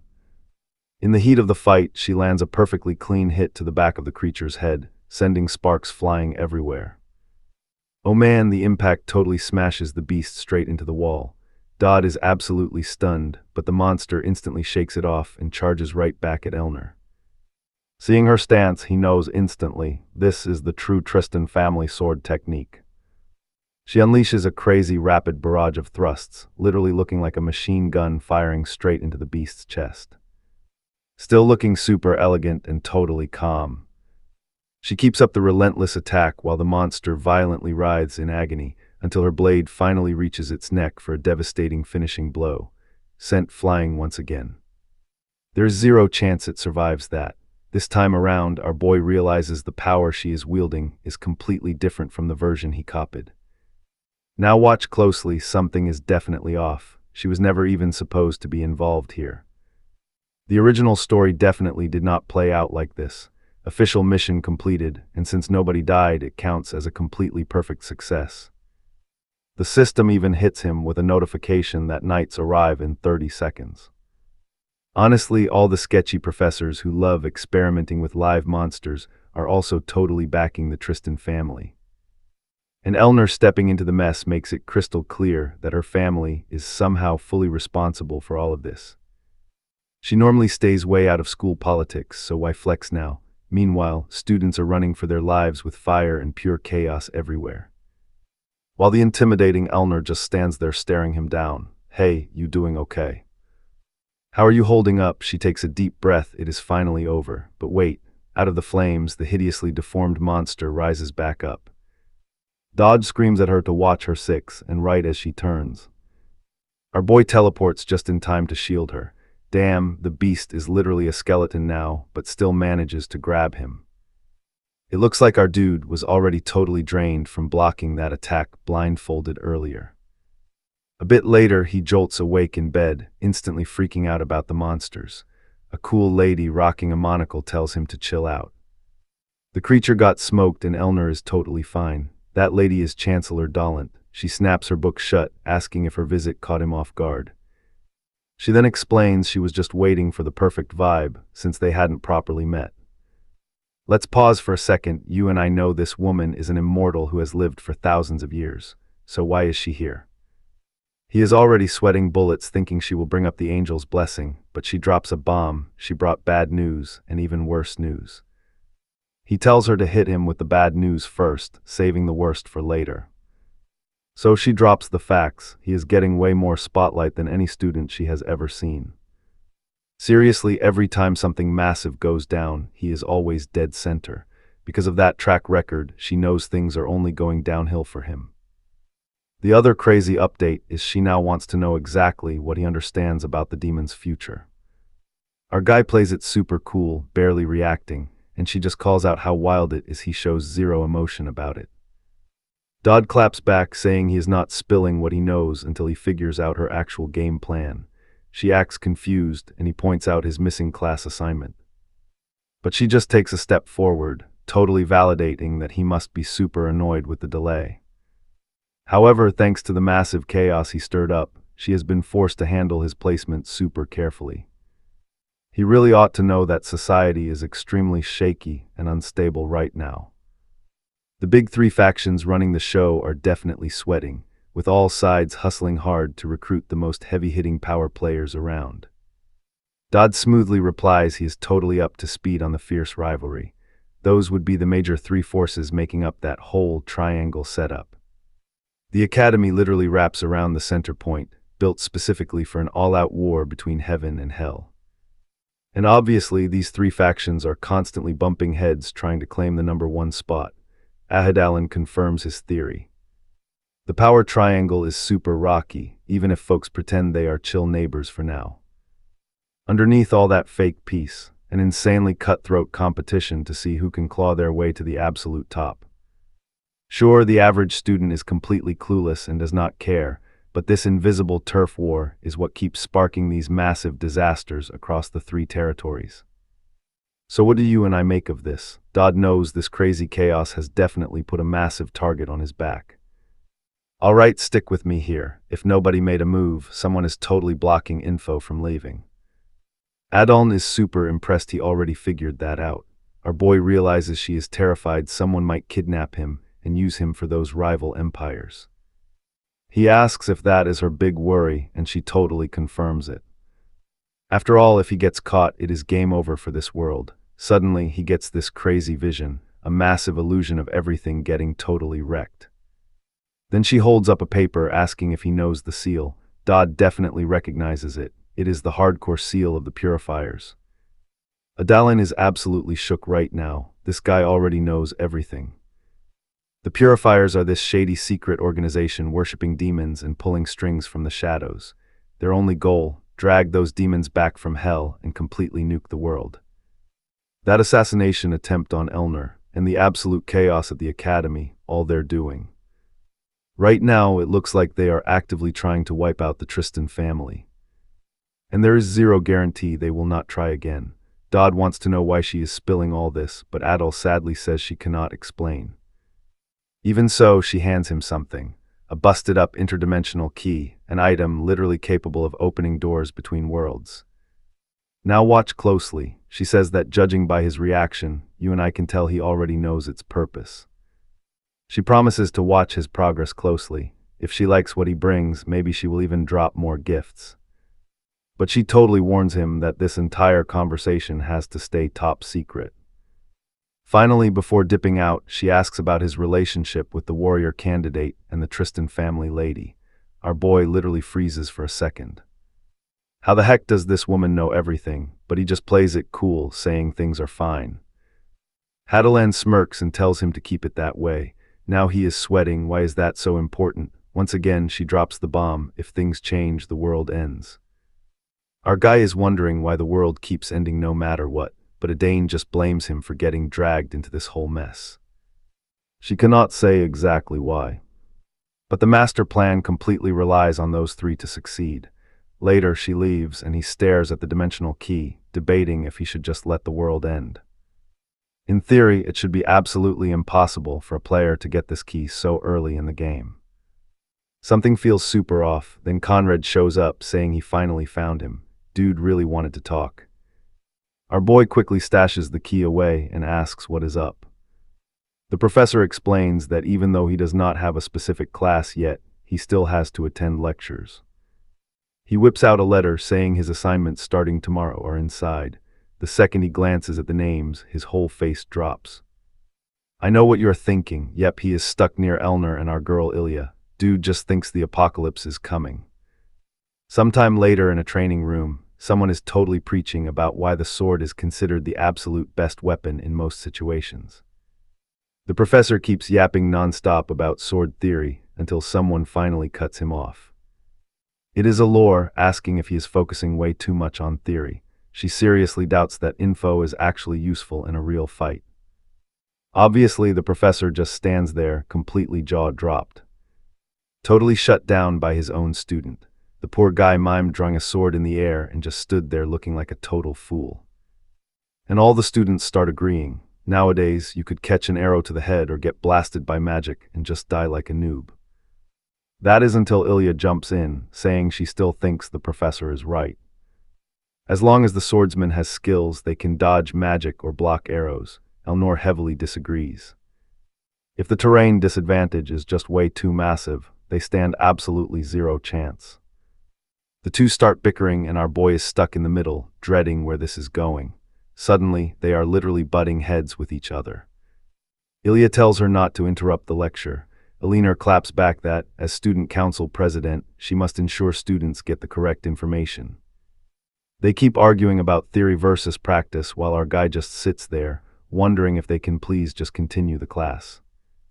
It is super obvious he is caught right in the crossfire.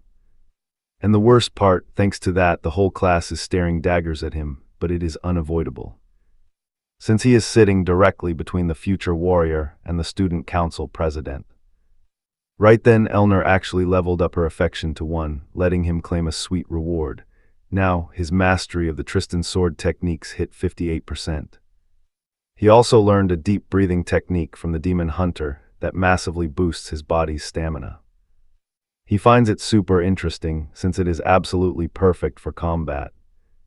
And that is where we leave it. You and I know this is trouble.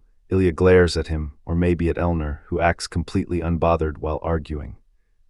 Alright, stick with me. Our guy is finally realizing why this girl becomes so ridiculously overpowered when she turns into a demon. Plus, Ilya just leveled up her feelings from curiosity level 5 straight into interest level 1. That means a sweet new system reward. He just unlocked the evil rule skill. How does it work? Influence good-hearted people, and they are forced to grant him one absolute request. The system literally tells him to keep his friends close and enemies closer. Getting tight with the good guys drops way better loot, simply because it is 100 times harder to pull off. But if he can actually corrupt good people into villains, the rewards go crazy. Our guy is super confused right now. Why is the system trying to make him corrupt literally everyone? Fast forward to the deep forest. It is survival training time, and Conrad explains the test is actually super simple today. They have to run into the woods and bring back something they think he will like. Max time limit, 10 minutes flat. Someone asks how the scoring system even works, but Conrad just shrugs and says they decide. The class rep will help judge the items, so good luck. Obviously, everyone thinks this vague grading system is absolute garbage. While Celia fumes about being judged and totally glares daggers right at her own system screen. Now watch closely, here's where it gets awkward. He is wondering how to corrupt people when Ilya asks Dodd to team up. He tries dodging, saying she should focus on her friends, but she instantly insists he is her friend. But what our boy is actually thinking inside. This crazy girl needs to stick with the main protagonist squad, the ones fated to defeat the future demon, and those heroes are glaring right at him. Ilya invites him to join their party, but he shoots it down. He knows he would just be a random extra there. She gives him those sweet puppy eyes, asking what is wrong. He coldly brushes her off, claiming they are not that close. That hits her right in the feels, catching her completely off guard. She turns away, muttering it is a shame, but okay. Even the nun overhears and looks devastated. Our guy feels kinda guilty for being so harsh, but getting too close to her is way too risky. Suddenly, a random dude walks up calling for Dodd. A blonde guy rubbing his chin demands to know his exact relationship with the hero candidate. Our guy instantly recognizes this dude. It is Talion Armand, the second strongest fighter right behind Ilya. Playing totally clueless as usual, Dodd just claims they literally only met recently. But Talion claps back immediately, snapping that a top-tier talent like Ilya should never associate with him. Boom, the evil rule activates right on cue. The system pings that a good-aligned individual has been completely enraged by his direct influence. Talion keeps whining about the duel results, calling Dodd a weirdo, but honestly, our guy is smiling on the inside. You and I both know exactly where this is going, right? He finally gets how corrupting works. Talion keeps pushing, demanding he admit that the duel was totally rigged. Knowing this arrogant jerk becomes a literal mid-boss later in the story, our MC knows he is the absolute perfect target for this evil skill. So he leans in close and confidently states the duel was not faked at all, but Talion refuses to accept that massive L. Seeing his target get absolutely one-shotted probably made him realize the massive power gap between them. He says it loud and clear, and Ilya hears every word. Super salty, Talion grits his teeth and proposes a bet. A bet to see who scores higher today. Dodd smirks, this is playing out perfectly. Meanwhile, someone starts calling out to Elner. It is Conrad, reminding her she was supposed to help grade the test, but she is clearly not taking this seriously. Why? Because Dodd Campbell has not even finished the exam yet, but she already gave him the top score. She just casually replies that the boy simply deserves the absolute best marks. Then she argues that if he doubts her grading, she will just have to stick super close to Dodd to prove he is worthy. Conrad puts a heavy hand on her shoulder, calling out her blatant bias. He knows she just wants an excuse to hover around him. Elner quickly denies it, getting defensive. She claims she just does not want him left all alone with Ilya. She begs Conrad for permission to stalk Dodd, but he warns her to get serious or get kicked out of the event. Meanwhile, the priestess grips her rosary, sensing Ilya is acting way different today. And she is right, Ilya is absolutely destroying monsters left and right. The redhead with an axe actually asks where to find stronger creatures. The blonde guy suggests farming gems instead. Nobody wants a trash score today, and the mage completely agrees with that safe plan. Honestly, playing it safe is smart, but suddenly, a creepy purple magic circle starts glowing right on the center of Ilya's chest. Trust me, you are gonna want to see what happens next. Her expression turns totally psychotic while she slaughters those poor monsters. Let's dive straight into the drama. The priestess spots Ilya fuming and strolls over to ask what's been bothering her lately. Ilya turns around, flashing this totally fake, strained smile. You know the vibe, claiming she is perfectly fine. Nothing is wrong at all, but the priestess pushes back, saying she needs to vent if something is wrong. Ilya just looks away and tells her to drop it. She already said she is good. Still, the priestess will not quit. If something is up, she should spill it. Ilya finally sighs, plops down under a tree, takes a breath, and admits defeat. Guess you cannot lie to Trisha. Her friend sits down and points out the obvious. It bugs her that Dot Campbell keeps pushing her away, even though she just wants to be friends. Ilya nods. It is so weird to her, especially since she and Dot have been through absolute hell together recently. Even after all that, the guy still keeps this giant wall between them. But Trisha drops a theory. Maybe that is not his actual goal. Ilya instantly demands to know what she means. Trisha explains that Dot comes from some absolute nowhere town. Hanging around a top-tier heroin candidate like her, that would put a massive target on his back. Ilya pauses. Is Trisha really suggesting that Dot is only acting distant to protect her own reputation? Her friend totally agrees. She is positive he is just keeping his distance to build his own rep and earn the right to stand next to her. She is totally convinced he values her as a true friend.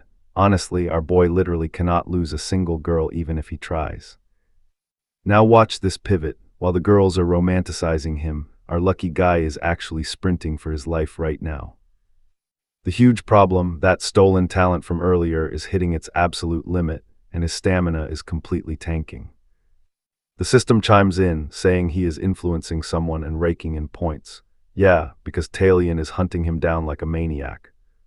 Now our boy gets another alert thanks to all that pure hatred. The guy is literally screaming that he will murder him and mount his head. Dot is seconds away from catching a spear to the spine as Talion unleashes a brutal flurry of wild thrusts. Yelling at him to stop running like a coward and fight like a real man, Dot just begs him for a timeout. The exact second he finally pauses, Dot quickly asks why Enoch split all the rewards 50-50. But Talion just screams in pure rage, so our boy detonates a tree and bolts. Still, Talion has that warrior blood. He aims his spear and hurls it straight at our MC. But right in midair, a blade intercepts the spear and slices it perfectly in half. Both guys totally freeze up. You and I both know who this is. Ilya drops in looking majestic, instantly ordering Talion to back off her friend. The protagonist's luck is absolutely wild. She repeats the deadly threat. Talion is super confused, asking what the heck is wrong with her. This is their first time meeting since the monster escaped. But as she steps up and presses the sword to his neck, she corrects him. It is the first time since the day he abandoned her. Dot is just standing there wondering where this crazy girl came from and why she is so worked up. Clueless Talion still rocks a cocky smirk, saying he actually missed her a whole lot. It is great to see her again, but Ilya only cares about why he was attacking Dot. The fool tries to lie, but she sweeps his legs, slamming him into the dirt like a total sack of trash. Then she points the blade at his throat again, refusing any excuses.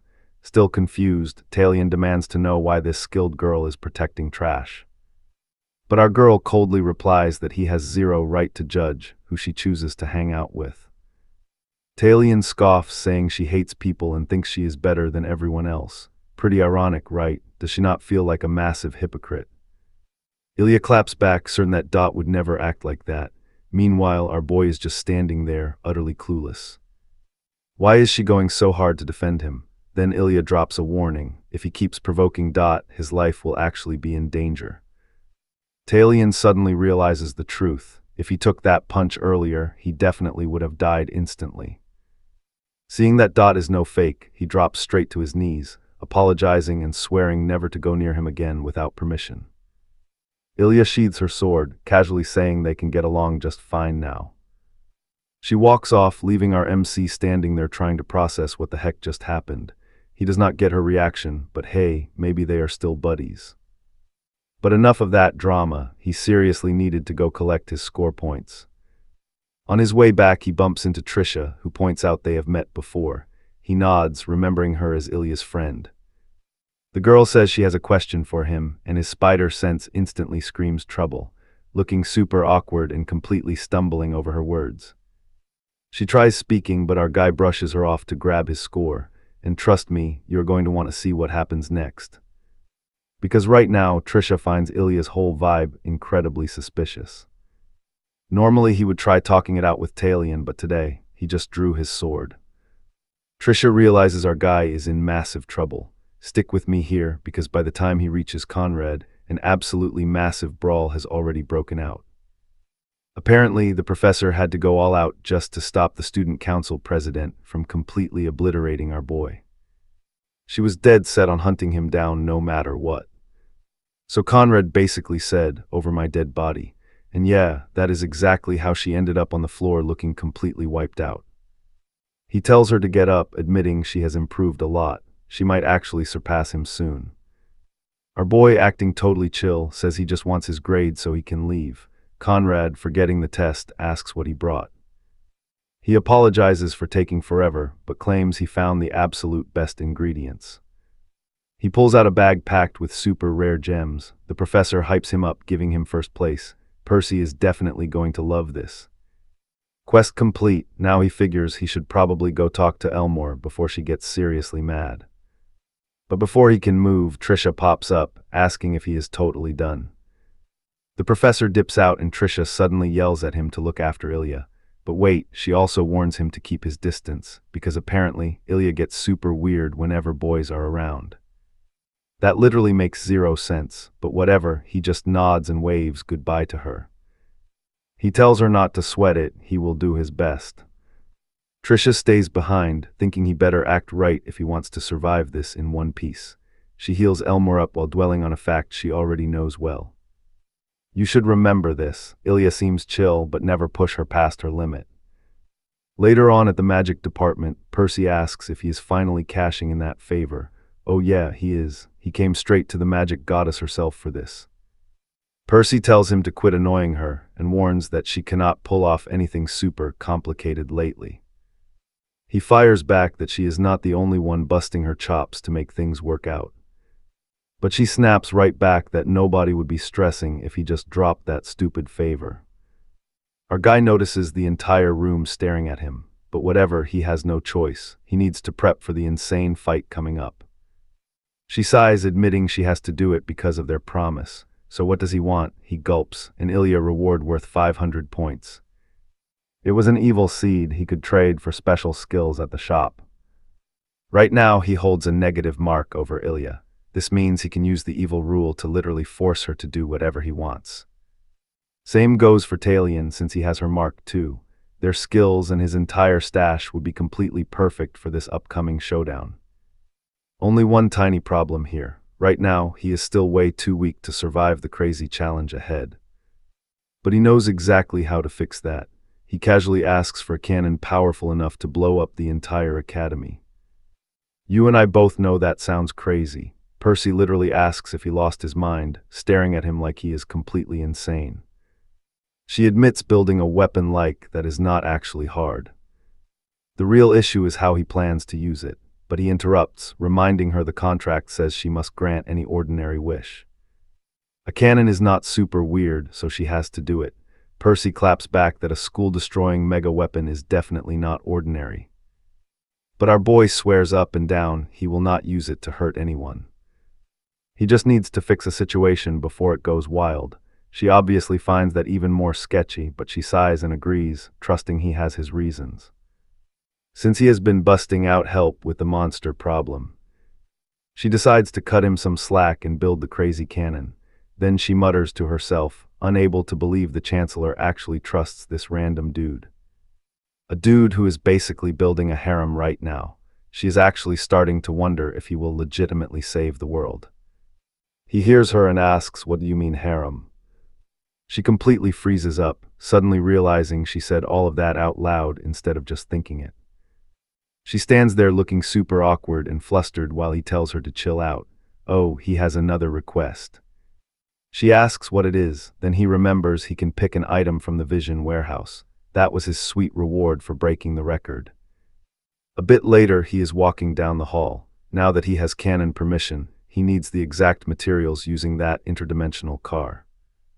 It might not be too hard, but suddenly, a random guy holding a cane calls out to him. He turns and asks what is up. Wait a second, does not that guy look exactly like the dude from that bloody photo? I know what you're thinking, this dude is definitely the next villain. The man smiles, saying he never expected this.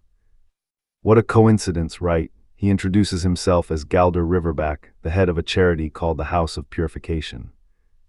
Alright, let's dive into this together. Dot thinks it's a sick joke, knowing this place is just a sketchy money laundering front. And this absolute scumbag, he's the branch boss, famously known as the Scorching Fire leader. The guy mentions he's heard plenty about Dot. Apparently, the dude slaying all those monsters is always hanging around Elmore. That is definitely not something your average Joe with basic abilities could pull off. Handing Dot a fancy card, he calls him an impressive young man, saying whenever he runs into an extraordinary student. He totally wants to see what their future holds. He'd absolutely love to grab dinner and asks if he's free. Yeah, no way, sir. Girls are already lining up to take him out, but our boy stands his ground, basically saying this little chat is officially over. Once again, Dot realizes the original storyline is totally shifting. This dude was supposed to approach Ilya and her brother, so why on earth is he going after him instead? Is he getting closer because the system actually recognized him as the main character? That makes zero sense based on how this world's plot should flow. So he just laughs it off, telling the older man he was joking and he'll think about that dinner offer. With that, the creepy guy leaves, casually saying they'll meet up at the Twilight Eye in 3 days. Dot realizes his hands are completely tied, but honestly, it's still way better than letting that shady guy anywhere near Ilya. The Twilight Eye is a super high-end restaurant right near the academy. Galder's card glows with this seriously ominous vibe. He really has absolutely no choice but to go. You're gonna want to pay close attention here. This is a massive main story event, and as always, it's just a yes or no. And regarding the main plot, the answer is always yes. Why? Because deviating from the main plot means instant death. He starts racking his brain, reviewing absolutely everyone he's met and every crazy situation so far, desperately searching for the best survival strategy to handle all this. After analyzing the stats, beating the purifier might actually be possible, but what he doesn't get is why he's the one stuck playing Ilya's exact role. He decides to shove those heavy thoughts aside and focus purely on his immediate next steps right now. So he knocks on someone's door asking if she's inside. Wait a second, who is she? It's Elmore, first time seeing the troublemaker out of uniform. She asks what Dot's doing here and he quickly tries to calm her down. She doesn't even need to step out, he just wants to talk. Inviting him in, our boy gets super awkward. He clears his throat and nervously asks if she'd be free for a dinner date in 3 days. While she's quietly deciding, that annoying glasses girl right behind her starts whining, demanding she return her borrowed books immediately. She keeps borrowing them just to collect dust. The girl won't quit complaining until Elmore finally snaps and tells her to shut up. Right after Dot drops the question, Elmore blushes and asks if it'll be just the two of them. He confirms yes. Lying scumbag, she asks where they're going, and obviously he invites her to Twilight Eye. The glasses girl instantly screams it's a super romantic date spot.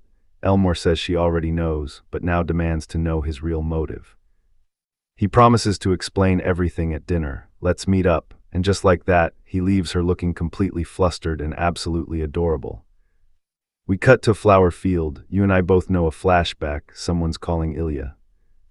They ask what she's doing out there, but choking on her own tears, she begs them to just please leave her alone. Whoever it is tries to apologize for doing that, but she spins around screaming that's a total lie. What kind of sick joke is pushing someone off a freaking mountain?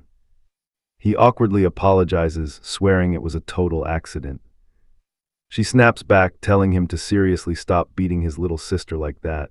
He then hands her a small package, saying he just wants her to grow insanely strong and protect herself. Grabbing the bread, she suspiciously asks if he straight up stole it. But he immediately denies it, saying of course not, he just bought the cheap leftovers. Then he mentions thanks to the Baron, he might become a knight apprentice. When she asks what that means, he explains he's heading straight to the battlefield. He'll get real combat experience out there, and who knows, maybe even earn the legendary Guardian title. She completely mocks him. Stop dreaming. Someone constantly hitting his little sister could absolutely never be a true guardian. Smirking, he says life is full of wild mysteries, so you really just never know. But then she hits him with the painfully obvious question, won't he just end up dying out there? He claims that only happens with terrible luck, and with his crazy skills, it's basically impossible. Absolutely furious, she snaps back that she genuinely hopes he gets terribly unlucky and dies. Since all he ever does is abuse her, plus, he totally ignores their parents and only cares about swinging that dumb sword around all day. Laughing it off, he tells her to remember that as a guardian, he'll always be there to protect her. Back to the present, she answers a knock, opening the door to our boy apologizing, and that's exactly where you and I leave off. Let's jump into today's drama. He explains that being a total country boy means he is super clueless here, lying about not being friends. Yeah, he really wants to apologize. He even copped some freshly baked cookies from the kitchen for her, super delicious. She literally snatches them right out of his hands, telling him to chill with the apologies. It is just weird, especially since they are already bros. Then she turns around, hitting him with a quick goodnight. But wait, he suddenly asks for a tiny favor. Oh boy, he wants her to tag along somewhere urgently. She is legit wondering if this dude is crazy. Meanwhile, Elena is chilling at her desk, casually signing some paperwork. Looking absolutely stunning as always, they are checking out material costs and club funding stuff. The girl with the glasses mentions the only thing left is double-checking the status of the recently transferred students. Turns out one of the brand new freshman girls actually came straight from the Tribal Alliance. But she totally lost her rank. Being the daughter of a former leader basically means her and her people are straight up exiled right now. Her name is Luo Garuda, and judging by that absolutely devastating knee strike, yes, she is the thigh tattoo girl. Man, I would be terrified. Elena just shrugs, saying she might know her. Plus, a saint from the Holy Empire arrives next semester. Elena asks if this chick is pulling up solo. Her friend is like, heck no, she will definitely bring backup. Hearing that exact detail. Now pay attention here because this is where things get super suspicious. Our gorgeous president thinks it is crazy weird that a saint and an exiled tribal leader drop in at the exact same time. She punches her desk, totally convinced someone is secretly plotting against them. Her friend just sighs, saying this place is always an absolute mess. Elena agrees, admitting she forgets that sometimes. She apologizes, confessing she has been super stressed out lately. But she will chill out soon. Cut to our boy chilling under the moonlight, saying he had absolutely zero clue the school actually had an official stargazing hour. The night sky looks absolutely gorgeous. Ilya is standing right there, asking if they seriously have to do this right now. Our goofy guy just tells her to hang tight. It is happening. Wait a second, are they seriously sitting on a catapult? They are totally about to launch. Normally this spot is strictly for high-level users, but he flexes that VIP Chancellor pass. Then he just casually drops and off we go. And boom, they are literally flying. He yells at her to stay focused and keep her eyes open. Just like that, they smash right into a sky portal while he activates the interdimensional card. Hearing him yell to keep her eyes wide open instantly reminds her of her brother. Poor kid, man. Yeah, he totally warned her this could get super dangerous. Then they just vanish. Remember how last chapter ended with the squad jumping into that massive, crazy-looking hole? Our main guy warned them time was super short inside. Once inside the interdimensional zone, you better not touch anything. It is risky. He is just hopping across rocks like a total noob while telling everyone to relax. You saw that too, right? Zero gravity means they gotta go higher. Ilya asks what the heck he is even looking for. He says she will find out soon, but she is still terrified. She clings to a tiny rock for dear life before finally deciding to jump. She plummets downward, but suddenly the whole scene completely shifts. In a totally fiery spot, Ilya cries out, asking if they are seriously ditching their mom and dad like this. Her brother tells her not to sweat it, he will protect their parents, but if she spots any apocalypse descendants, she needs to hide immediately. She grabs his cape, crying out to him, terrified of what will happen. She already knows deep down their parents are gone. Everyone is dead, and he is the only family left. He orders her to get away from him right now. Sticking together just gets them both killed. He reminds her that he is her big brother and ultimate protector. Right now, her only job is to run away as fast as humanly possible. He promises they will reunite at the mountain where he always trained. Then he violently rips his cape away, hitting her with a tragic goodbye. He screams at her to leave, promising he will follow right behind her, but out of nowhere a hand suddenly grabs his arm. It is our boy, the absolute top dog, calling her out. She does not even realize she is falling, but she is drifting down super slowly. He basically tells her to hang tough, saying she will get used to it for crying out loud. Moments later, they are standing on a tiny rock facing Gregory's pavilion. He pulls out a bag that starts aggressively absorbing energy. He ties it shut and it blows up like a massive balloon, but in the blink of an eye, the entire area goes pitch black. Giant creepy teeth suddenly appear, and he yells out that it is an interdimensional beast. Time to bail out. Our main guy shouts to grab everything. The massive creature falls. Ilya is completely lost and ends up totally covered in gross slime. The monster swoops in to swallow them, but luckily they land on solid ground. Just as planned, what a wild ride. You and I need to see more. He asks if she's all right, but she's completely soaked in nasty monster slime. And he's like, yeah, this is definitely not a good look. She snaps back, so that's it, you absolute jerk. Did you know everything, even that we'd have to run? He just nods. Everything went exactly according to plan. Trust me, you and I both know that early game farming in the Gregory region is basic survival for a veteran player like him. But she yells, asking why he didn't warn her they were heading into an interdimensional realm. He bluntly says that if she knew, she never would have followed him. She angrily throws the bag. He points out it's already full of loot, but she just can't believe he dragged her into this mess. Our main character keeps apologizing, but hilariously, Ilya's affection meter is actually going way up. It hits level 4, he just stands there completely confused like, what is wrong with this girl, as she angrily stomps away, completely covered in slime. Because earlier, when they were flying together, she totally blushed. Next chapter, the Chancellor is tying her hair back, sweating and getting ready for what exactly. She asks if this is what she thinks it is. Dowd says he has no clue what's in her head, but yes, it is a psychic entity. Then she smirks, oh wow, my charming little artist, you are just incredibly talented. Staring right at the bag, she asks if he actually went into the interdimensional region. He says yep, that is exactly why she gave him that access card. She admits she didn't expect him to use it so fast, but more importantly, what on earth happened to his hair? Our guy casually explains that Percy blasted him with a massive lightning strike. Then she mentions she needs to analyze this interdimensional ectoplasm right away. He asks if that's enough to satisfy her, and she totally agrees. He takes his shot, reminding her that if she was happy with his work, she promised to give him something else. She tells him to name his price because she spent an absolute fortune getting this.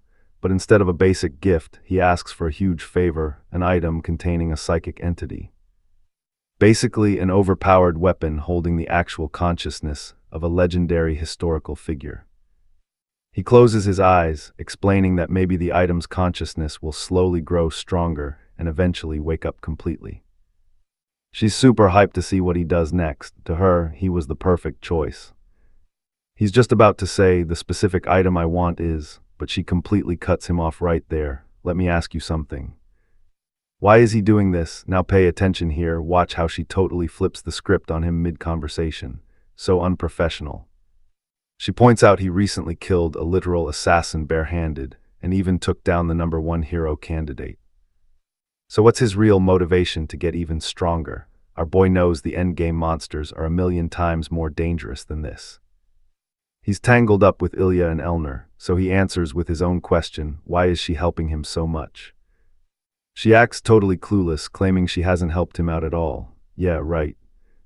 He says it's obvious she should be questioning how he knows about interdimensional zones and how he understands psychic entities. How he stopped those crazy monsters and everything else. We see flashes of Percy and Ilya, while he admits the whole academy basically revolves around him lately. Plus, even his daily choices are clearly being influenced by the Chancellor. Why support him with such fierce loyalty? That is exactly what he really wants to know. She opens her mouth, complains that she hates his tone, and honestly admits she's only helping because he's super cute. Our guy just scratches his head. He realizes she's keeping her mouth shut simply because he isn't revealing his secrets either. Fair enough, as long as she secures that psychic entity item, he can power up and finally get ready for Chapter 2. But before any of that, he has the main purifier quest to handle. He has to solve the midnight incident, but let's pause for a second because someone calls out to him, and oh boy, look who it is. It's Elner, and she's acting way different today. Normally her uniform shows off way more than this dress. She says she's been waiting for him. It's 6 o'clock, and this brand new Elner completely throws him off. He stammers that she looks super different today. She steps closer, explaining that she found a nice spot nearby and was just waiting for him. She asks if this is his first day off campus since freshman year. He gets super awkward, scrambling for words while she teases him about avoiding eye contact. The only thought screaming in his head right now, hanging out off campus means this is absolutely a date. But she doesn't hesitate at all. She grabs his hand, saying they gotta hurry because the line is super long. And wow, the crowd is massive. Our MC instantly thinks at this crazy pace, they aren't getting inside today. Meanwhile, the blonde dude up front tells number 27 to step out of line and calls number 28 forward. Then Dowd asks Mr. Talon, "What are you doing here?" The flustered blonde guy mutters, "Hey, this is just my part-time job. My family cut off my allowance, so I gotta make cash somehow." Then he squints and asks, "Wait, what is the student council president doing with you?" So nosy, he demands to know what kind of relationship they have to show up together like this. Dowd is panicking. You and I both know it's a date, but what will he say? Stick with me, you and I are about to watch Elner flex her student council president authority to enter early. Talon agrees, but before heading in, Dowd straight up asks about Talon's necklace. The guy explains that the Purity Foundation basically handed it to him. It is run by the Marquis of Riverbeck. That sketchy item supposedly detects evil orders, but it actually just gives them total authority over Talon. Basically, they are totally planning to control him. Dowd warns him not to wear it today, and to make absolutely sure no workers have one either. The blonde dude is totally confused, but agrees anyway just because Dowd said so. Dowd knows that thanks to Elner and Elia's crazy, high affection levels, the entire storyline is shifting, which naturally changes the Marquis's actions too. There is absolutely zero chance this stays a simple eat-and-run scene. The plot is totally going to drag him in somehow. Plus, Elner is standing right there beside him. Life is honestly looking great. Boom, someone slams a cane right into the ground and says it is an absolute pleasure to meet Miss Tristan and student Dowd. Our main guy instantly realizes he needs to prep a counterattack. Major main quest vibes. A villain is actually trying to win her favor. Get out of here. The guy asks Lady Tristan if he can borrow Dowd. Elner steps right up and asks, "Excuse me, why exactly?" Dowd just says to relax, it is fine. Then someone else mentions taking her straight to the VIP area, leaving her totally confused. The Marquis smirks, saying their closeness is super interesting, but it is all good. Once the chat is over, she can head up to VIP. They have got luxury drinks waiting. The old man asks if Dowd knows why he was summoned. Dowd cuts the nonsense. "You want to talk about reviving demons, right? Now you and I need to watch closely." Security drops during the Moonlight Festival, creating his absolutely perfect chance for a bloody massacre. Then he plans to use all that blood and death to gather insane demonic energy. Just unleash a ton of monsters everywhere, plus some hardcore assassins to wipe out the knights. It is the ultimate setup to wake up the demon hiding inside the Tristan bloodline. Such a shame. I already tipped off the Chancellor about all this. What is your move today? He leaves the dude completely speechless on sentence 1. The Marquis realizes why the Prophet actually likes this kid. He acts like a total fool, but he is insanely sharp for his age. This kid is far from normal. The Marquis then claps back, saying it is a shame his goons already took care of Miss Tristan. Didn't see that coming. Right on cue, boom. She kicks the door wide open, already gripping that sick red dagger. And she looks absolutely stunning. We flash back a bit to when those creeps ganged up on her, saying she looked pretty flustered. She remembered exactly what our MC warned her about. "President, some crazy demon worshippers will try attacking you. I know you struggle with that madness illness, but sometimes it is way better to just let things happen." Then one of those fools actually puts his hand on her shoulder. "Are you insane? Get your filthy hands off her." You saw that coming, right? She instantly pops her power, and everything goes super dark with those totally insane demon eyes. Someone yells to capture him alive. She just smashes the first guy's head right through the table. The rest surround her completely. Two more lunge at her. She brutally crushes one in the face with insane flexibility. She stabs the other straight in the neck, tearing them apart. Just the reflection of that possessed blade turns and slices everyone. The survivors panic and run, while the Marquis freaks out in absolute disbelief. What just happened? Wiping her massive sword on her arm, the president says she feels totally refreshed. With that epic move, Elner's affection hits friendship level, and her madness debuff actually improves. Then she turns to Dodd, complaining that because of this mess, her whole social outing is completely ruined.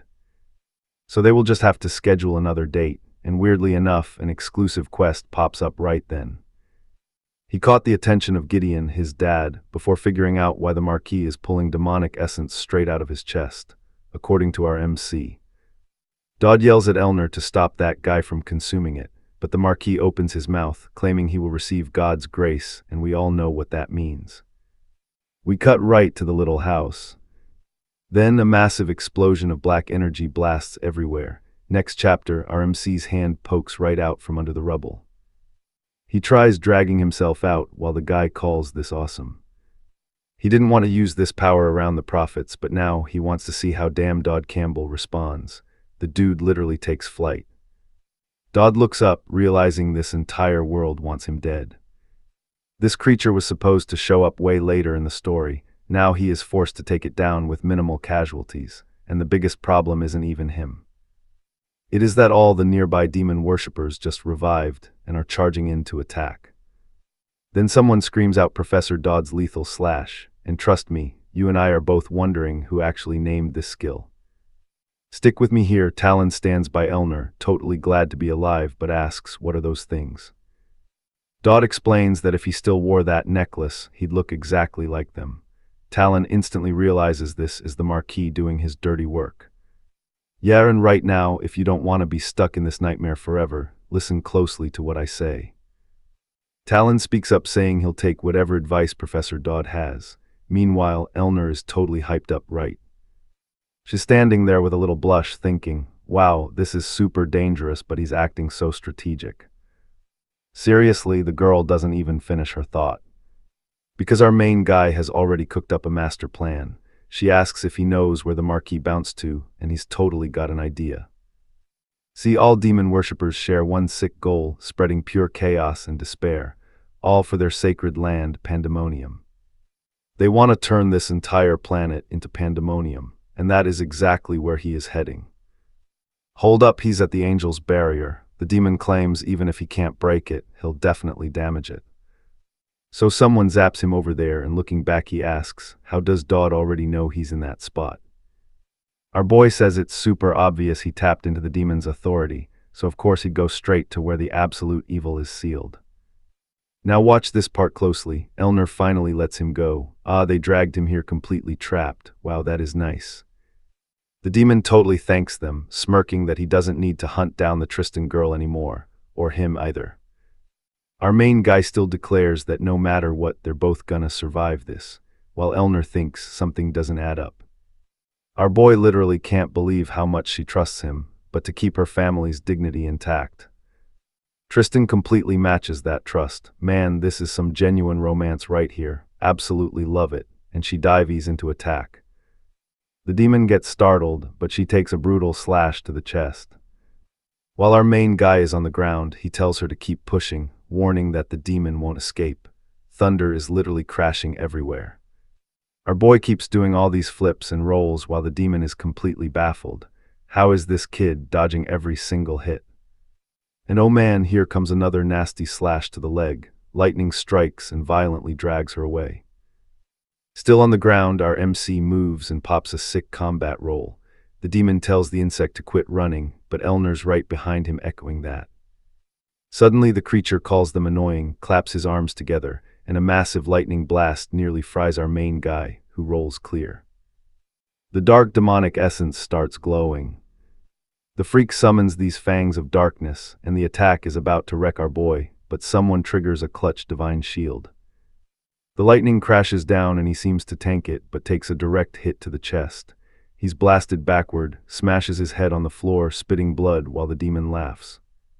The bastard just laughs, mocking that he's way tougher than expected, but he's officially burned through all his trick cards. Elner yells at our MC to get up. She's gonna buy him some time. The demon smirks, saying the Tristan girl is stubborn. Truly the perfect couple. Don't say that, she'll love it. Then she gets totally lost in thought. You saw that too, right? On the train she used her shield, but here he sacrificed himself. She was the main target. But it was him who stepped up every single time to protect her, and right now, it's finally her turn to pay the price. Right then, the vitality necklace drops onto our main guy, completely restoring his constitution and his stamina. She gears up, declaring she'll believe in him to the bitter end. The demon laughs, saying tears are falling, but their time is officially up. Elner interrupts him cold, saying she has one question. Seriously, dude thought she'd drop some epic final words. Instead, she asks, "Tonight do me and that boy make a good couple?" The demon goes, "What kind of crazy conversation is this?" Then in a terrifying tone says yes, but asks if she plans to be a housewife and actually survive. She just goes jumps up, completely vanishes, and plants a massive kick right into that freak's face. But now she's giving off this totally possessed, all-black menacing aura. A rapid sequence of slashes hits all his limbs, forming a pentagram star using maximum tramontana. Must be her sick family power, and the creature violently crashes to the ground. The whole area is cracking apart, and the demon is totally confused, wondering what Dodd just did. But our MC vanished, and the demon yells, calling the kid a rat. Elner says no as the creature tries to fall back, asking what his next hidden card is. Meanwhile, back at the university campus, Conrad says it's finally handled. Dahlia says they got super lucky everyone arrived so fast. Percy says thanks to Dodd they were ready. Conrad agrees, saying he owes that kid a nice dinner. Without him, it'd be way worse. That's where we leave it, trust me, you're gonna wanna see what happens next. The beat-up MC grabs what Talion left behind. He says the pain is insane. But he has to hold on for Elner. Stick with me here because she slams her head on the ground beside him. Watching doubt, the demon actually admits Tristan's daughter is totally relentless. Game over, they have zero backup plans left. Then boom, a beam blows right through our main character's chest as the demon tells him to die. Elner completely freaks out. The whole world flashes black and white. The demon charges up another strike, but our guy's lethal charm skill locks onto its target. Some glitched text hits him too. The message is pure gibberish, but he transforms, and our guy actually looks completely terrified. Seeing this, comment sections are saying those little horns make certain situations way more intense. I have zero clue why. Drop a comment if you know what that actually means. Everyone is literally frozen in this black and white space. That weird glitchy text stalks him like a deadly threat. It makes no sense, but Elner is fully possessed now, smiling like a total psychopath. Our boy quickly realizes a massive chunk of his system shut down, and some of his best skills just got hijacked. Whatever this thing is, it is using Elner's body as a vessel to manifest a literal piece of the demon. And that lethal charm is still running, which just makes these evil monsters way more interested. The crazier the passion, the stronger the effect hits. This demon girl steps up, presses a hand to his chest, and whispers something like "I love you," but it is super distorted. Then she slashes him, and a strange, glowing mark instantly appears. The mark of the fallen, guaranteeing some wild effect. It is super confusing. Basically, none of this makes logical sense, but his wound literally rewinds time like it never even happened. While fully possessed, Elner just floats there. Now watch closely because he knows this thing is the final boss of the game, yet it is acting so strangely friendly. He is unsure if the timeline shifts, but he needs to survive right now. That is when he remembers the secret skill he kept hidden. It lets him copy anyone's skill, but the pressure is so insane his body might literally explode at any second. His skin is practically tearing apart, but he has to copy a skill. He will never see a being this overpowered again, and he needs it for the future. Then a completely unhinged Eleanor claps, smiles, and says they will meet again, promising to make him a big deal before she completely vanishes. The demon fires another blast at our hero. The monster looks confused, trying to figure out where the kid vanished to. And then something spawns right behind it. As the demon turns around, a massive glow takes over the sky and smashes into the ground, kicking up thick smoke everywhere. The monster asks, how in the world is this actually happening? And our boy drops right in front of it. With the situation getting insanely dangerous, his life is still hanging by a single thread. But his desperate survival skill hits X rank, and now he also unlocked the brand new Pandemonium Sovereign ability. This gives him a massive buff against demon types. For the next 5 minutes, our boy just non-stop charges his aura. Elner is half dead, and the demon screams, asking how a pathetic kid like him pulled this off. This is literally impossible. Our boy charges and boom, a dead center punch to the face sends the monster flying. He announces round 2. My theory is that the power scales inversely here. You see where this is going, right? Our boy is basically the final boss now. Just imagine the demon is screaming that the prophet never mentioned this guy. Then the scene cuts to the monster crashing hard into the dirt. The beast gets up saying something is totally wrong, he shouldn't be this strong. Spitting blood, it yells that none of this makes sense. It risked its life for countless years and trained forever just to build this ultimate body. How does this random kid suddenly match its power? Welcome to main character plot armor, buddy. It kicks the ground in total frustration and unleashes a black mist, using pure demonic energy to massively boost its own stats. The blessing of Tark's soul gets an insane power up thanks to that thick black mist. It basically hits overdrive and our hero charges in with his face pitch black. They go blow for blow. Kamehameha versus Kamehameha, pure energy everywhere. But then the monster flexes this massive hand and grabs our main character right by the head. However, the kid instantly pops a huge shield with golden wings. The demon is totally confused. The boy has divine protection. How is a demon using holy magic? Our hero answers by driving his knee straight into the monster's mouth. The beast gets completely blasted away, bouncing off tiny hills like a Dragon Ball villain. This entire battle is a total tribute. Our boy even drops the classic descending elbow strike on its head. He hits so hard it looks like a catapult launched him. You and I just watched peak cinema, and now our hero stands right beside the confused demon. Stick with me here, our guy just realized keeping this item was a massive clutch. He smashes the button and sends that creature flying into tomorrow. The demon is screaming about ripping him in half, but our boy just casually pulls out a massive hand cannon, mocking its terrible last words. Then boom, one bazooka shot totally melts the monster, who desperately asks how he predicted everything. Our dude literally won this fight dragon style. Ball style, and finished it off Looney Tunes style with that mid-air catapult. With that insane combo, mission cleared. He scores a hero fragment and 5,000 sweet points. He quickly realizes he just scored way more loot than he originally expected. Probably because that boss fight was way harder than it had any right to be. He is grinning until he remembers he needs to go check on Elner. But suddenly he feels a tiny little shoe lightly tapping his back. Oh, it is the flat-chested girl calling him out. She says Lady Elner is totally fine, but he is gonna have to explain exactly how all this craziness happened and spill everything he knows about the Grey Demon. Our main character asks what the heck she is talking about. She fires back that he is obviously involved with the demon. Then the scene shifts to Elner, who desperately needs a blood transfusion, absolutely battered. Hey, do not beat up my waifu like that. Someone asks why the priestess is missing. We snap back to the woman interrogating our guy, warning him that the authorities are definitely gonna lock down and monitor this whole area. Now watch closely, because here is where the heat turns up. With the demon present, the investigation is on, and our boy is stuck right in the eye of the storm. Our protagonist figures his whole background character lifestyle is officially over now. He has got direct demon connections now. He just shrugs and says, well, honestly, I got lucky. The absolute strongest Grey Demon of the Pandemonium actually seemed to want him alive. The Chancellor replies they already know the demon picked Elner as a vessel, so it is chill. She is not gonna just blindly question him for no reason. Alright then, she tells him to rest, but our MC immediately faceplants on the floor like a total idiot, legs completely jelly. Wait a second, what is this? Teleportation magic.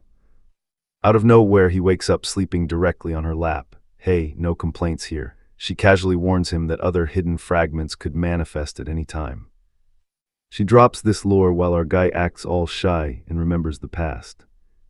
It is super obvious in this story that other demons show up by turning other girls into evil vessels. Just like that crazy Red Knight incident caused by the Crimson Demoness. The tricky part is this she-devil swaps hosts every single time she takes control. As the plot moves forward, the only sure things are the specific story beats where Elner and Elia actually show up. And the Chancellor reminds him not to underestimate the Holy Empire and their massively overpowered intelligence network. They have probably already flagged Elner as a high-risk candidate for becoming a demon vessel. Our guy is totally confused. If she knows that, why the super chill attitude? The Chancellor wants to gather all the demonesses in one spot. She mentions a past vessel who actually fell in love, and boom, the demonic fragment was completely wiped out from existence. It seems the power of love literally destroys evil. For a hot second, our boy thinks this has nothing to do with him, just a classic fantasy trope. I know what you're thinking, but get this. The Chancellor says the gray demon definitely liked him. He is staring at her thighs, thinking she must be absolutely crazy. Yeah, sure thing, but she firmly claps back that it is not his call to make. The bottom line is she is definitely interested. There is no getting out of this one, buddy. Rocking that military uniform, she is completely unmatched. Our MC listens as she praises his judgment as top tier, right before dropping a dead serious request on him. She literally tells him to go seduce the demon vessels. Our guy violently recoils like, "What are you even saying? Are you out of your mind?" She promises to coach him so his riz is absolutely flawless. Relax. So far, all the targets are cute girls, so he is relatively safe. We got the military queen, the shy girl, and the tribal girl with those god-tier thighs. Damn, she is gorgeous. Oh, and the little witch, but she is totally dangerous. The Chancellor hypes him up, saying the heavens blessed him, since he already bagged the insanely powerful gray demon girl. So the rest should be easy mode, but our MC thinks if I actually had god-tier riz, I wouldn't be a freaking virgin. The woman keeps pushing, insisting this wild harem route is the only way he can eradicate the fragments and save the world. Wow, how incredibly convenient. Flirt with every cute girl in school to save humanity. He claps back so you don't believe in true love at all. You don't realize this is basically cheating and completely messed up. So what do you and I make of this? She just says he doesn't get his targets aren't normal people. You and I are jumping right into the madness. These demon worshippers have insane tastes, so yeah, definitely start worrying. Still, she legitimately begs him to save humanity anyway. Meanwhile, our main character, he just wants to absolutely bail from this entire messy situation. So he straight up asks the Chancellor, what happens if I fail to seduce them? She drops a bombshell. In Chapter 14, humanity gets wiped out and the world basically turns into a massive empire ruled completely by demons. Dodd secretly hates whoever designed this stupid game, and in the comments, folks already want to add Chancellor Laren to the mix. Bro, chill. He already has 6 girls to handle, plus, the main one just woke up completely clueless. Her friend busts in, wondering when she will finally wake up. Elner just casually asks if she skipped class today. The friend instantly lunges, grabbing her thighs and crying out that she finally woke up. She was so terrified she thought Elner died. Elner tells her to chill, immediately asking about Dodd. Wiping her tears, the friend says he was already discharged. Honestly, the guy was barely even scratched. Elner finds this super weird, so she almost died from massive injuries, but Dodd was never in any real danger at all. Let us rewind a bit. Elner is out cold, and her friend swears that if she never wakes up, she will absolutely murder him. Dodd tells her to just chill out. The president is way too tough to die here. He guarantees she will wake up soon. She demands how he knows, and he says because she survived. Plus, the Tristan family is definitely not weak. She would not risk her life just to die for a guy like him. Back in the present, her friend just recapped that exact story to Elner. Since she is awake, it is time to review some serious facts. Elner, still hooked to hospital gear, begs for recovery time, but nope. Her friend cuts to the chase, mentioning 2 troublemakers causing massive chaos across the region right now. Now watch closely, because demons are not the only ones making life chaotic. St. Lucian just hit the city. Elner is super confused. Was he not supposed to show up next semester? Her friend is clueless too, but he arrives next week. With all these demon attacks, the Holy Empire definitely wants to flex their presence here. Then she drops the next big name, and Elner immediately asks who it is. Cut to some dude butchering a massive beast. Hard pass. That is Sir Gideon coming to the academy. Wait, is this not a harem story? Only girls allowed, bro. Except Gideon is actually Elner's terrifying dad. Yeah, this is super bad news. Target someone else because this guy will absolutely ruin the fun. The scene flips to a window where Saint Lucian is literally smoking a cigarette. Dude, I thought saints were well behaved. Turns out she is super rebellious. She even calls the light completely disgusting. The window guy jokes that a saint-hating light is hilarious. She claps back that living in a dark chapel your whole life changes you.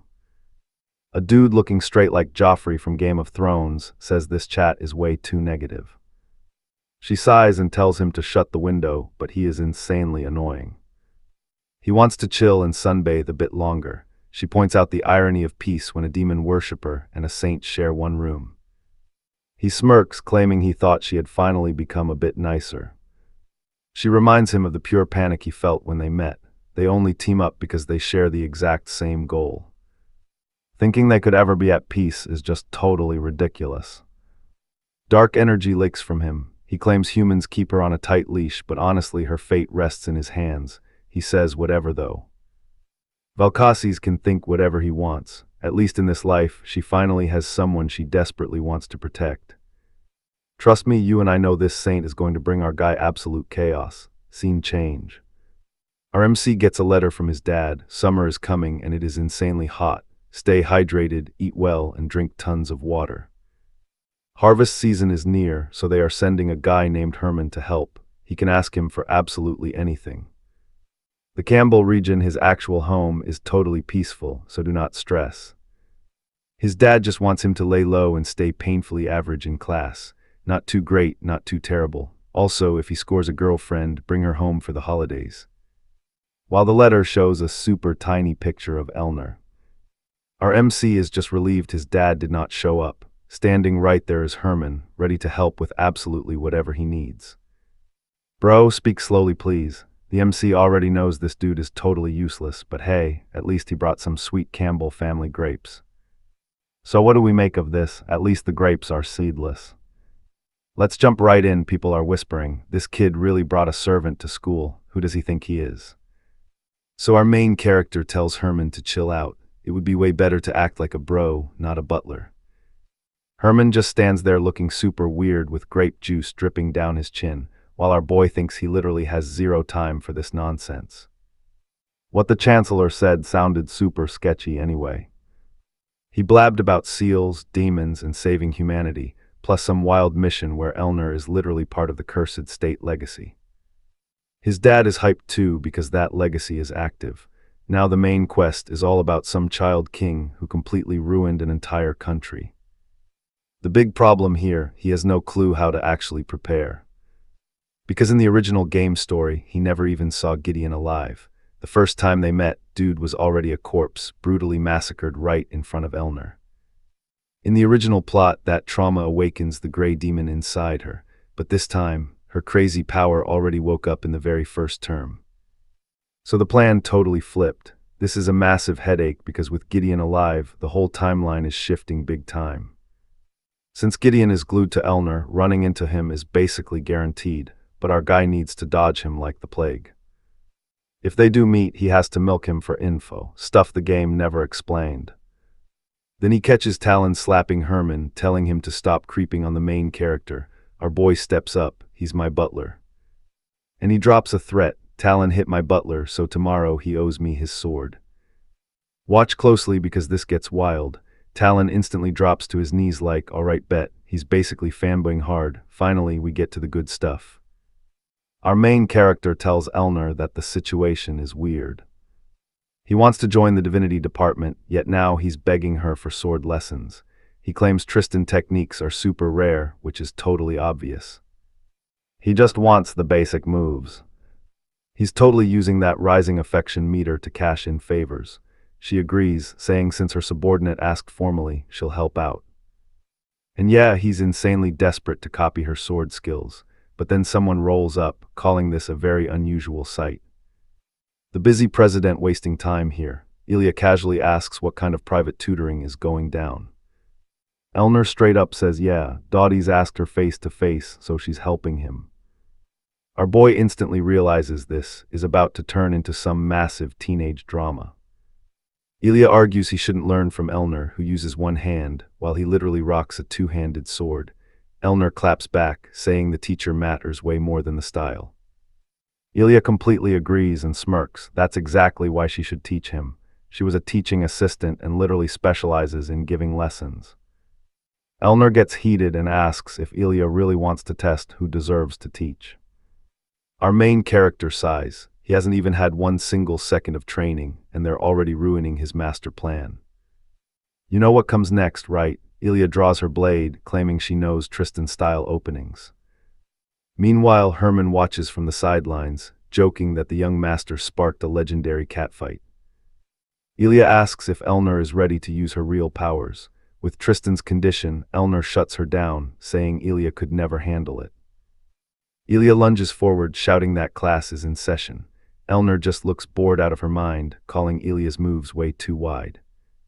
A savage strike almost hits her shoulder, but Elner casually blocks it with one clean motion. Look at the veins popping on her hand. Next clash. They are absolutely destroying Ilya right now. She's shocked that Elner attacks lightning fast with zero mercy behind those heavy hits, but Ilya starts questioning her own strategy. She can't believe she's losing to a literal demon. She stomps the ground hard and slashes wildly.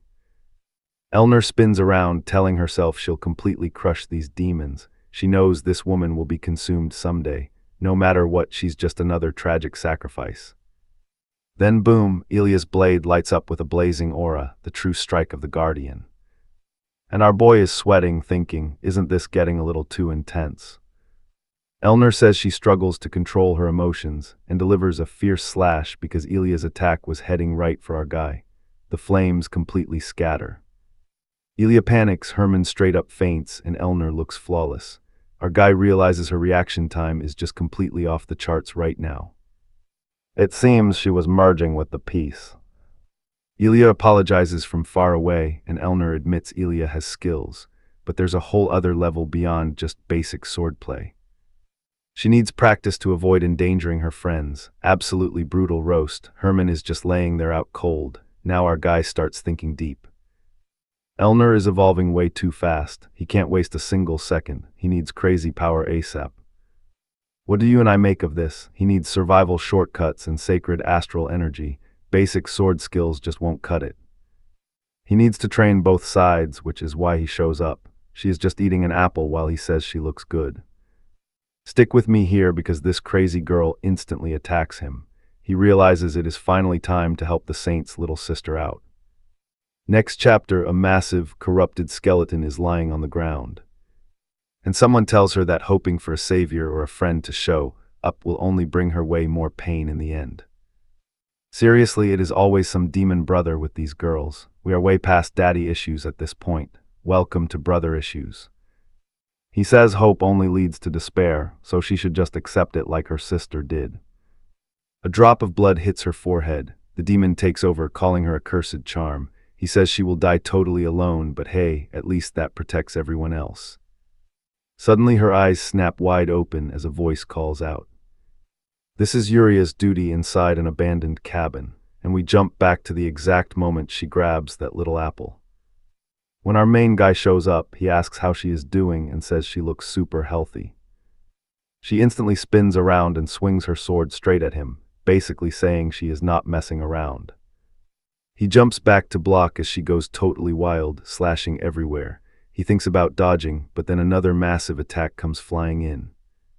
He blocks again but falls backward when the blade violently stabs into the dirt right in front of his face. He yells out, asking how she has the energy to swing a sword like that. He promised he would visit sometimes and bring some food. She totally forgot him. He just figured she was lonely and came to check in. She stares blankly while he talks. She suddenly remembers her brother, hoping she quickly realizes she is nothing but a cursed charm who is going to die all alone. But our guy just keeps yapping, pacing back and forth, saying he is literally just here to see her. Then her brother's voice echoes again, screw that, She will die alone, and getting close to anyone will just bring more suffering. Then she finally notices the food. She drops her sword, grabs the bread, and completely bursts into overwhelmed tears. Honestly, she is probably just thrilled he brought food and did not die trying. This dude is built totally different, for real. When he gets back, Uria's interest level absolutely skyrockets, and he even gets a sweet reward. Meanwhile, useless Hernan is literally just sleeping. Thanks to her, our guy unlocks B-rank sword focus, boosting his reaction and combat accuracy. He is already hyping up how crazy it will be to combo this with Desperate Survivor. But he is also super confused about why her brother is always so chill and constantly napping. Plus, his Tristan sword technique leveled up. Now he can use any weapon, pull off solid blocks, and even has a small chance to totally ignore defenses. He tells her brother to wake up to watch him flex. Now pay close attention here, this is where it gets crazy. Yep, today the main character talks to his future father-in-law, Gideon Galestad of Tristan. The city is fully packed, and a knight offers to carry the old man's bags. In the background, a couple talks about the Holy Empire arriving. Looks like it is parent visiting day for all the academy students this year. Up on stage, the announcer welcomes everyone to the absolute best academy in the entire empire. It is an absolute honor to let everyone witness this epic battle royale. Meanwhile, some nobles are totally freaking out. Why is he here? This guy literally only ever appears during wartime. Gideon himself, I know what you're thinking. Why is he watching this? Probably because his daughter Elnor is competing. But others think that is not enough for a legend like him. He sits completely alone holding his sword until Conrad bravely walks up and asks why he is here. Gideon just replies, "Are you not tired of teaching a bunch of kids?" Conrad totally ignores the shade and asks what brings him here so suddenly. You finally hit the first Tristan Archduke's level. Gideon sighs hard, claiming he is literally just taking a quick training break. He reached the stage of conquering mountains. Conrad is super confused, asking what conquering a mountain even means. Gideon casually replies that he split one in half. That is exactly how the Tristan family fixes everything. Imagine if he finds out Dodd is making moves on his daughter. Honestly, anyone watching this would desperately want an Elnor in their life, giving them affection 24/7. The announcer declares the battle royale starts right now with the new students. Conrad tells him to watch because this year's batch is solid. Everyone gets a wooden weapon so nobody actually dies, and here they come. The students march in, and our guy is standing right in the middle, deeply regretting ever signing up for this mess. Seriously, what do you and I think he even gains here besides massive, unwanted attention? Poor Talon still somehow believes he has a shot at beating Dodd. And look, there is the Saint girl. Let's dive in. Ilya is wondering why our boy actually joined this mess. Here we go. Some nobles are flexing massive swords, while this girl casually checks out a smaller blade. Super dangerous vibes. Everyone's in the arena, last man standing bags some major bonus points. Plus, hitting the top 10 gets you some sweet perks. Herman is basically begging our guy to just secure a top 10 spot. Meanwhile, the MC is looking around for Gideon. He totally wants Gideon to notice him. Funny how he usually hates trying hard for girls, but knowing she might be watching, boom, 0 to 100, fully motivated. Ilya thinks they don't really have anything to sweat over, but that chick in the red hood, yeah, she is straight up trouble. Up above, Elnor is just watching and her dad is spectating too. The announcer yells start, and it goes full magic school mode. People flying, fireballs dropping, swords clashing, shields bashing. Meanwhile, Hood Girl is just throwing raw punches. Yeah, I know that look. Editor, zoom in, check out that tribal thigh tattoo. We know another heavy hitter just arrived. Talon charges right in and strikes our main guy. Our boy asks why he is picking a fight, casually defending with a smooth Tristan-style block. Oh, Gideon definitely noticed that. The kid is holding his own, but trying to stay low-key. Then Gideon locks eyes with him, and things go sideways because the thick-thighed muscle mommy comes flying in with a kick. It connects perfectly, shattering his wooden sword to pieces. She stares him down, grinning, asking what he thinks he is doing, basically saying, "Try me." Our guy crashes into Balian, totally wrecked. Wait, what angle is this? Watch closely, guys. He realizes this is the Tribal War Association's daughter, a character who wasn't supposed to show up until Chapter 5. Everyone is in pure shock. Elner looks at a confused Elia, throws off her cape, and says she will handle this herself. Classic trope, right? She's the totally savage girl who attacks literally everything. And our MC knows her lore. She is an absolute sadist who just loves beating people down. The huge problem here, since she was an endgame Chapter 5 boss. He figures even Mac's survival skills won't get him a win. She is way stronger than Elner. Seriously, he is still hurting from that kick. Why is this psycho even in a rookie event? Talon tells the MC he is gonna make sure he gets first place. But our guy tells him to literally run before he gets absolutely clapped. Talon steps up and says, "You want him, you go through me, poor kid." Did he seriously say that to the one girl who loves turning people into dust? In a split second, a hand appears right at Talon's chest. The MC tries to trigger a sword speed skill, but she just tells him not to die. Then, the classic 1-inch punch. Boom, you felt that too, right? She sends him flying across the arena, rocking that straight-up demonic glare. Our guy realizes he didn't even take the direct hit, but man, it still hurt like crazy. She scratches her head and laughs. "Wow, I thought you were trash, but you are still standing." If that is the case, I can go all out. MC wonders if he has any shot against her, but Gideon says no way. She follows up with another kick, which he blocks. She is hyped, but he knows winning is impossible. Then she unleashes a crazy yo-yo-style punch barrage. He tries to keep his guard up, knowing one slip of stamina means game over, until bam. His sword hits the floor and he loudly taps out. Honestly, this is big brain stuff. Since she loves beating people up, denying her the chance makes her obsessed. Our boy is playing 4D chess here. She is just confused. The crowd thinks it is weird. Elia figures it was actually smart. As the MC walks away, he complains about the booing. "Look, 0 chance of winning. I am dipping before I get turned into paste." The announcer says that was an anticlimactic finish. Meanwhile, Lulu is screaming, asking what that coward's problem is. She had not even started, and of course, the charm effect triggers, hinting at a totally explosive future romance. Our MC just laughs, knowing full well he made the absolute best choice today. Then suddenly a sack gets tossed over his head. That red collar, total giveaway. He opens his eyes and guess who? Room with Gideon, she asks if he learned swordplay from her, skipping names to be super obvious. Honestly, what do you and I think? For his master plan, not bad. He says nope, and Gideon demands to know where he learned Tristan's exact sword techniques. Did he really think Gideon wouldn't recognize that block? Stick with me here. He demands answers, completely missing that our boy is sweating pure bullets right now. Standing right before him is the literal sword reincarnate, one sign of weakness and it's game over. So he lies, saying he learned it from someone. Gideon actually knows the sword Emperor loves showing up randomly when you least expect it, even in some absolute middle-of-nowhere rural village. Gideon says, "My master taught you. That's a very curious lie. Keep talking." Our MC knows the absolute best way to hide a tree is planting a forest. So he doubles down. Yup, Gideon's master taught him and asked for a huge favor. Throwing out small lies is the perfect way to cover up massive ones. Gideon tells him to clarify this so-called favor. Our MC replies his mission is literally to teach Gideon the true path of the sword. Gideon turns around, dead serious, asking if his master really requested something like that. Our boy acts super confident like, "Yeah man, totally trust me."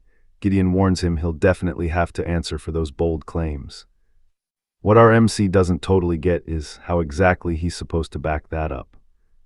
He just wants to use his meta-knowledge from the original story. The problem, people only mention Gideon in rumors, making his actual power level impossible to calculate. He realizes Gideon is totally testing him right now, which makes total sense, because to Gideon, this kid probably sounds like an absolute lunatic. Even so, this silence sucks.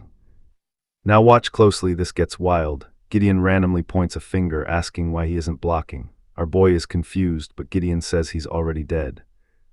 Suddenly, the cup Gideon was holding totally shatters, taking the entire table with it. The MC instantly recognizes the technique. the formless blade, a crazy skill that slices everything without even unsheathing a sword. Here's the huge problem. That is the ultimate, max-level skill in the knight's talent tree, and Gideon just casually whipped it out like it was nothing.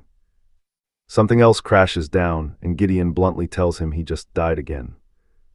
If he can't even react to that attack, what could Gideon possibly learn from him? An Imperial Knight with that insane sword skill could totally solo a dragon. But wait, Gideon's technique is still incomplete, so our MC smiles and says, "You are incredible. You live up to the rumors, Lord Gideon, but honestly, if that skill was actually finished, you wouldn't even move." At this crazy pace, this story isn't lasting long, because by chapter 120, it's gonna turn into straight-up Dragon Ball Z with aliens and everything. We're already fighting without lifting a single finger over here. Gideon glares, asking if he actually understands what he's spouting. Our MC thinks, duh, in the original story, they loot Gideon's notes after he dies. Those notes explain his power-ups, his master's exact lessons, family history, literally every single detail. So the MC fires back, claiming that Gideon's ultimate goal is something he's totally focusing on too. We then see a flashback of Gideon's master saying breaking the family curse means learning to slice oceans. Then our MC casually drops the truth bomb: rotation is key. Once the target's image is locked in your mind, draw a flawless line, and the only way to make it real is by adding raw rotational force. You're feeling confused, me too. Gideon is completely lost. Our MC doesn't even know if this makes any sense. He's literally just reciting words from Gideon's future diary. Since Gideon dies way later, that diary is packed with crazy secrets that current Gideon doesn't even know. Gideon starts visualizing crazy lines everywhere, looking totally shook. Suddenly, it's like the entire room gets sliced to ribbons, bright lights flashing and glowing everywhere. Okay, hold up, what? He imagined everything getting wrecked, and now he's demanding the MC's real identity, practically seducing him. Bro, I'm just a kid trying to buff you, Lord Gideon. You better not be seducing girls like that, kid. Honestly, our protagonist's plan is super simple. Gideon cannot die and Elner absolutely cannot get corrupted. Plus, he finally scored exactly what he wanted, the immunity seal. No matter what crazy mess he makes, he can flash it and get away. It basically forces Gideon to show up and defend him too, and this dude is the Empire's executioner. When nobody else in the entire country can handle a target, he's the guy they call to erase them from the shadows. Plus, bumping up the number of people affected by the spell massively improved his received gifts. Right now, even his bizarre talent for making villainesses fall for him just leveled up. So he's raking in massive rewards, and thanks to Gideon, he unlocked the guide skill, meaning if a villain gets a new skill, our boy copies it instantly. Trust me guys, he can use those added skills temporarily. It is not permanent, but it is perfect for his master plan. He takes notes, shuts the book, and knows this will not be easy. Still, he will protect the Tristan family. Honestly, he rides harder for Gideon than he does for any girl. Stick with me here, guys. Next chapter, we're studying holy energy, something everyone literally has. The students totally zoned out. The professor is absolutely fuming. Tons of empty seats because nobody cares about this class. He is convinced that Jerk Riverback caused this. Unleashing zombies on campus is one thing, but turning into a literal demon, way out of line. Plus, the new freshmen this year are a total disaster. At least nobody knows he actually worked with Riverback, so he will just stand there, teaching and playing completely dumb. Then someone asks how to train holy energy, but the teacher is already triggered because out of all the new kids, he hates Dodd the absolute most. Suddenly he snaps, saying class is running way too late, and boom, that is it, lecture over. Now he is back in his office, raging. Why does this brat keep getting on his nerves? He should have finished his paperwork and skipped town already. Now that would have been a galaxy brain move. But then comes a knock. Professor, we need some help. I have a question about today. He walks over, groaning about how annoying kids are. Suddenly, the door explodes inward, sending him flying to the floor. Now watch this. Who is crazy enough to kick down a teacher's door like that? That kick was vicious. Yep, she is ready to stomp him in heels. Next scene, he is tied up with a killer headache. Then he spots Dodd and asks if the kid has totally lost his mind. Does he really think he can assault a teacher and walk away? Dodd just tells him to chill because he is trapped now and Elner is right there too. Looking gorgeous as always, the professor calls Dodd ridiculous. What kind of stupid stunt is this? Who gave him arrest authority? Then Elner drops the bomb. They know he is a spy. They already snitched about his connection and involvement in that whole recent demon incident. It is depressing that teachers wanted their students dead. No point faking it now. They found a letter addressed to Marquis Acrobach at his house. He keeps swearing it is a lie, claiming they totally made it up, like a holy cleric would ever do that. Our main guy tells him to shut up and spill because time is ticking.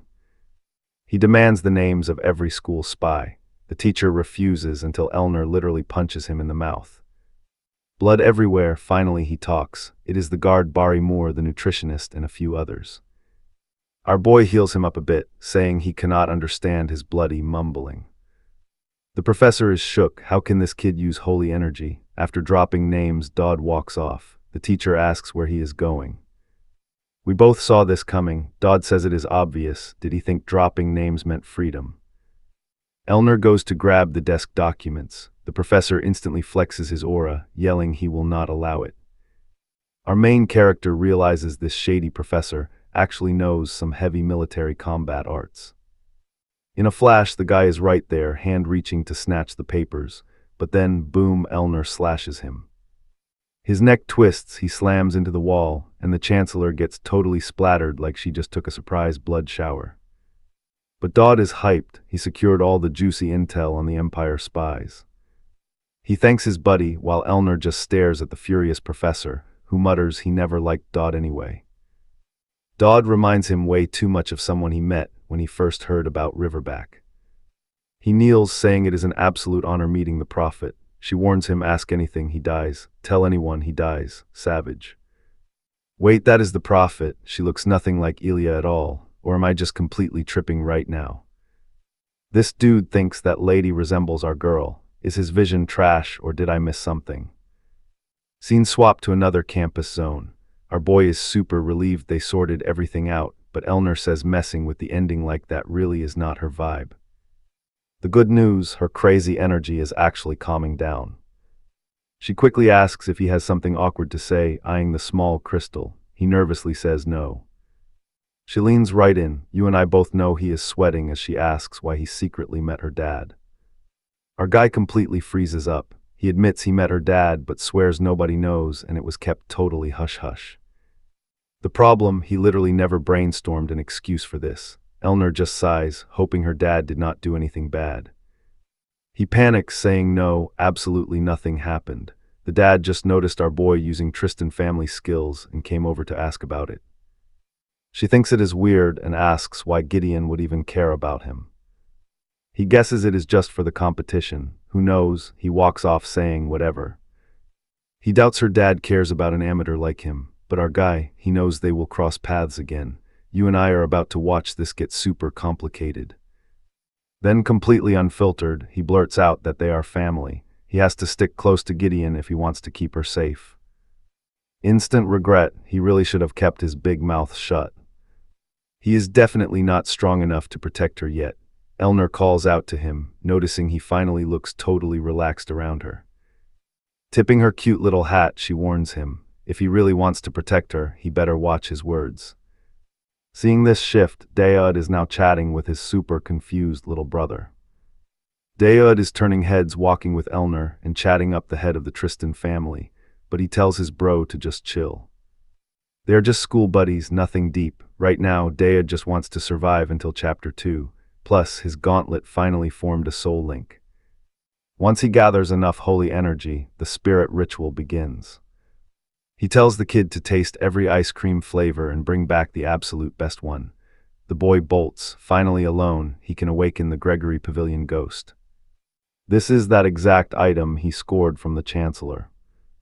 Remember that item holding a trapped soul? This is it. Now pay close attention. It has evolved enough to contact someone from the past. One massive problem though, if their combat styles do not match, this is completely useless. He prays it works, a crazy flash of energy. A gacha card drops and suddenly a massive banner stands tall. A heavy figure hits the ground. Our boy knows instantly that is a knight. That spiky orange hair gives it away. It is the Dawn Guardian Caliban Sis, Ilya's big brother. Then we get pulled straight into Ilya's flashback. We know the tragic story. She went looking for him, but he never showed. Her whole family was wiped out. He was a guardian who sacrificed absolutely everything to defend the city. Dying made him an absolute hero. To Ilya, it just felt like pure abandonment. Still, on that horrible day, she swore to follow his path and destroy the demons. So she trained like crazy until hitting the academy, a literal hero candidate in the making. Fast forward to right now, midterm exams are just about to kick off. Everyone needs to squad up with exactly 4 guys and 3 girls to keep things perfectly balanced. The teacher gives a strict warning. They better prepare to throw down with literal demon worshippers. Daeud whispers to Caliban through the gauntlet, pointing out his little sister is standing right there. Caliban chuckles, remembering her as a snotty little brat who used to make messes all over their house. Daeud mentions how much she has grown. Seeing her now, Caliban says it makes his sacrifice totally worth it. Being a ghost watching her is wild. He is fully self-aware. I know what you're thinking. How does he handle this? Daeud reminds him he gave him this chance. So will he help out? Caliban agrees to lend his insane power, but one strict rule: Daeud cannot tell his sister anything. He is only helping because dead man intuition says Daeud is actually a solid dude. Daeud awkwardly admits his only goal is keeping everybody alive. He casually walks up to Ilya, asking about the upcoming exam. He has 0 teammates and wants to recruit her. She instantly turns beet red, looking totally ready to reject him. Plot twist incoming. Totally flustered, she asks if he actually wants her on his squad. He nods, saying they should definitely team up. Classic Ilya, turning it into a whole dramatic moment. She stammers, saying he claimed they were not even close. He smoothly apologizes. He says he is only asking because he desperately needs her amazing skills. Ilya goes cross-eyed, trying to lie about already having a team, but her friend totally sells her out to Daeud. Mostly because Ilya has been obsessively looking for a chance to take him down anyway. Ilya gets absolutely furious. The guy tries to talk trash again, but her tough nun friend literally slams his face straight into the dirt. Dusting off, Ilya nervously thanks Daeud, saying this is the perfect chance to bond. She shyly suggests they just run it as a duo, but he shuts that down. They need a full team, or at least one more person. So who is next? Scene change. Someone thanks the Chancellor for accepting. Chancellor, what in the world is this? I had no idea you hid such insane power under that uniform. That is the crystal ball guy talking. She replies that she really has no clue what the Holy One intends. He refuses to let Lucian just sit around rotting away. By the way, Lucian is that badass smoking nun. Everyone needs to learn the harsh truths of reality, even a saint. And here comes another crazy twist. The Chancellor knows this saint is actually a potential demon vessel. Trust me, you're going to want to see how this madness unfolds next. Alright, stick with me. 5 just became 7, keep them coming. But the Chancellor knows the girl only wants to come here for her sister, and Crystal Ball Guy claims they've been working their butts off too. Getting her transferred to this academy was seriously no easy task. The Chancellor asks if they made this last-minute call because of that whole demon incident. He confirms it, saying it was crazy dangerous, and that a lot of officials are already starting to seriously doubt this entire place. The Chancellor realizes what he's implying, but hey, they are literally sending over a saint. Maybe he wants her acting as a spy, but she's also a demonic vessel, meaning she'll willingly walk right into their trap. He keeps trying to sell the pitch. He claims it's absolutely perfect having a saint head somewhere filled with pure darkness and evil. Her mission at Elfid Academy, wipe out all evil. He expects her to instantly join the midterm exams the second she arrives, and well, there she actually is. Just lying on the floor looking like a total goofball, while he says they'll figure out the rest later. He just wants the Chancellor to know the saint will destroy evil. But the Chancellor fires back, asking if this is just the Holy Emperor's sneaky way of humiliating the Academy and proving they can't handle things. And he better remember that Lucian isn't actually a saint just yet. He just laughs, slowly fading away. claiming he still truly believes she's gonna be super helpful. Rubbing her forehead, the Chancellor thinks about what a sneaky snake that bastard is. She definitely wasn't expecting this saint to just randomly show up here. Having another demonic vessel around is great, but the major downside is the Empire treating this poor girl like a total pawn. Then she remembers telling Dodd to straight up seduce him. Talk about major hypocrite energy, right? Still, she's gonna have to use the kid for her own personal goals. That's always how she gets exactly what she needs. Now watch closely as the scene changes. She's just chilling there, doing laundry, wondering what's taking so long, thinking about that guy who visits every day. Meanwhile, our MC notes that her defense actually looks way better today. He should probably just sit back and wait. Tomorrow he'll bring donuts or maybe some meat, but our little troublemaker doesn't even want his food handouts. She just wants to be. Like an actual friend, she keeps scrubbing away at the laundry, muttering that just hanging out with him is more than enough. But suddenly a creepy voice inside Yuria's head says it's bored. The reality is pretty harsh. She's a total traitor abandoned by her own flesh and blood. So she better get it through her head, there's no escaping this. She should just accept her messed up fate because it's all she's good for. Let's dive right back in. She's shaking, cold sweating, while that creepy voice demands she just give up already. But then, the boy asks why she's crying. Did something happen while he was gone? He even brought her those exact cookies she's been craving. Boom, she instantly cheers up just like that. This is totally turning into a legit romance, huh? Because up until now, his history with ladies has been straight-up games. The real deal is that other girl, definitely not the tribal chick from the arena who fought him and completely vanished. Anyway, the epic showdown is dropping soon, no matter what. Right then, Yuria's interest level randomly spikes from 1 to 4. She straight up asks if he hates her, or if he's finally sick of her nonsense. Totally confused, he's just like, I'm here to ask a favor. Couldn't she just leave this place right this second?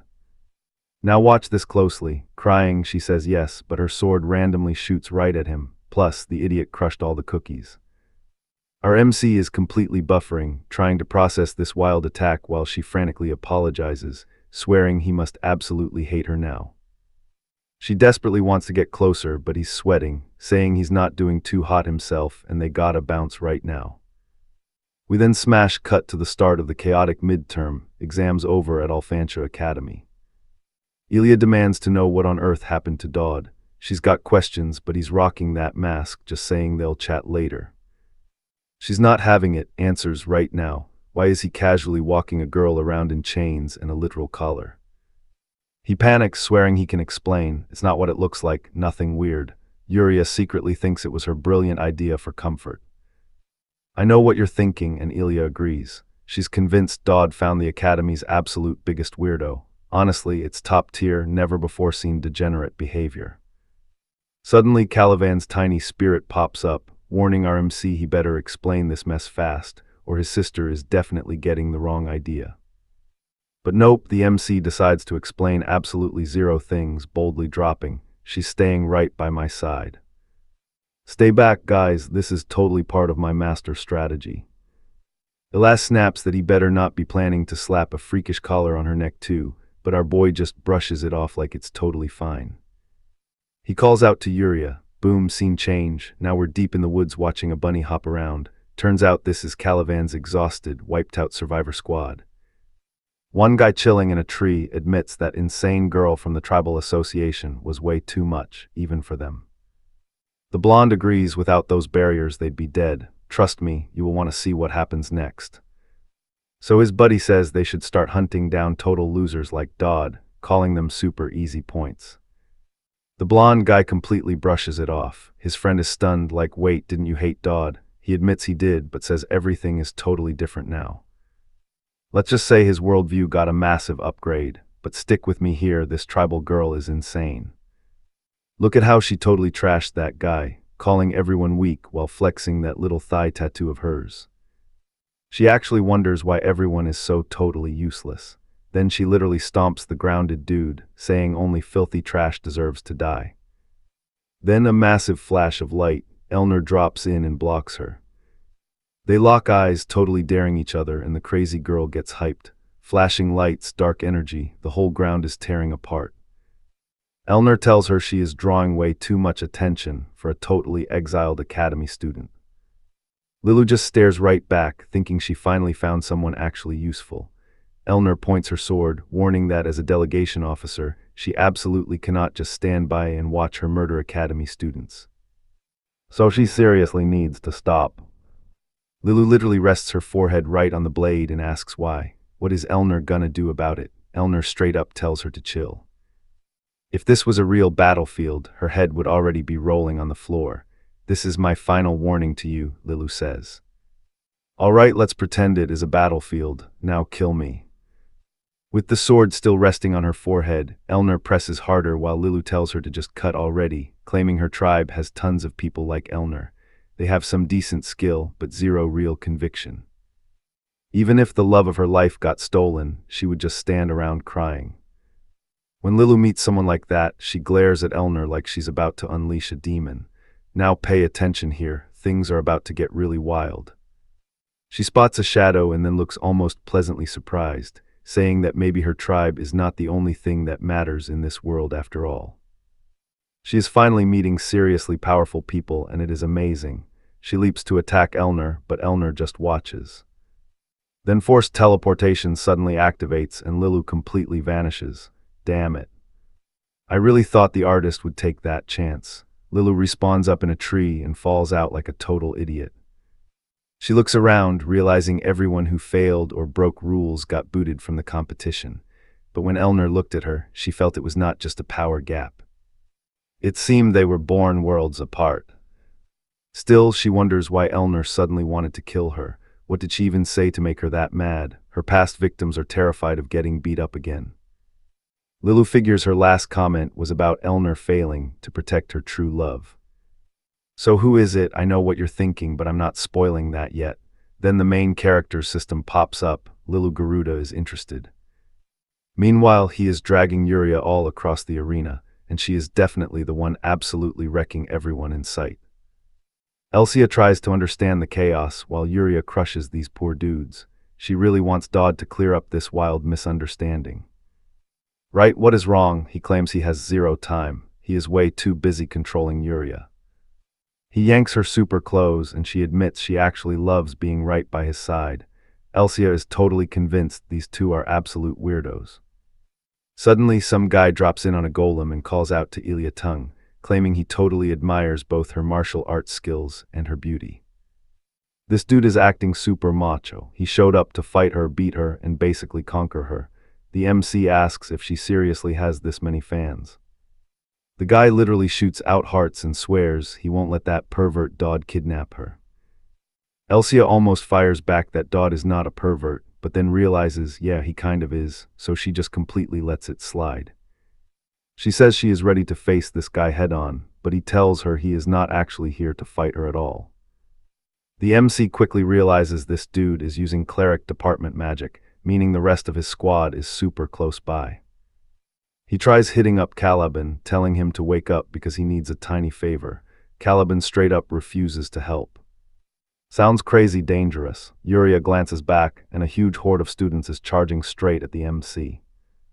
The MC and the desperate survivor totally activate Ranka mode. He orders Caliban to show up, but Caliban says he is not spawning in for this childish nonsense. Oh my god. The MC says his sister is fighting a massive golem, and Caliban should seriously help her out.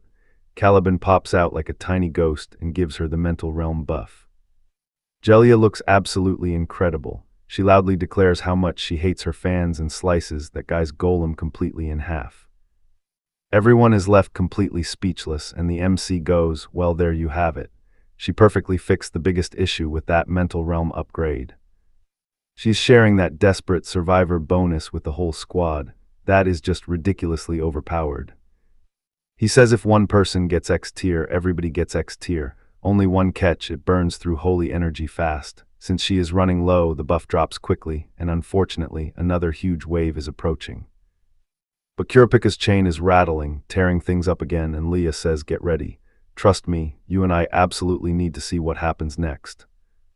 Another massive wave is coming. You and I gotta see this. She triggers a crazy guardian blast, whipping up a cyclone that sends everyone flying.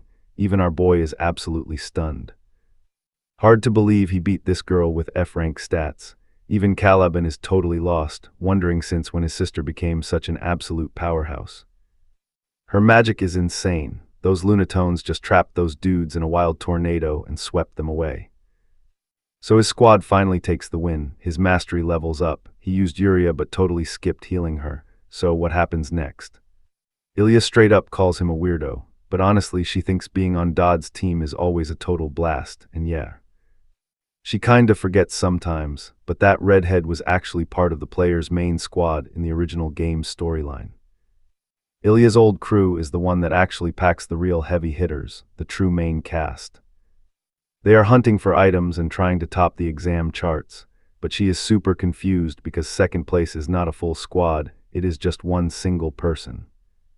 The blonde dude says that is literally impossible. How could someone be dominating solo? Well, look who just showed up. Another top-tier girl, Final Rejifik, kind of a clunky name for such a seriously pretty face. The redhead asks how many points the first place team has. She says 120. He is totally shook like, what squad is that?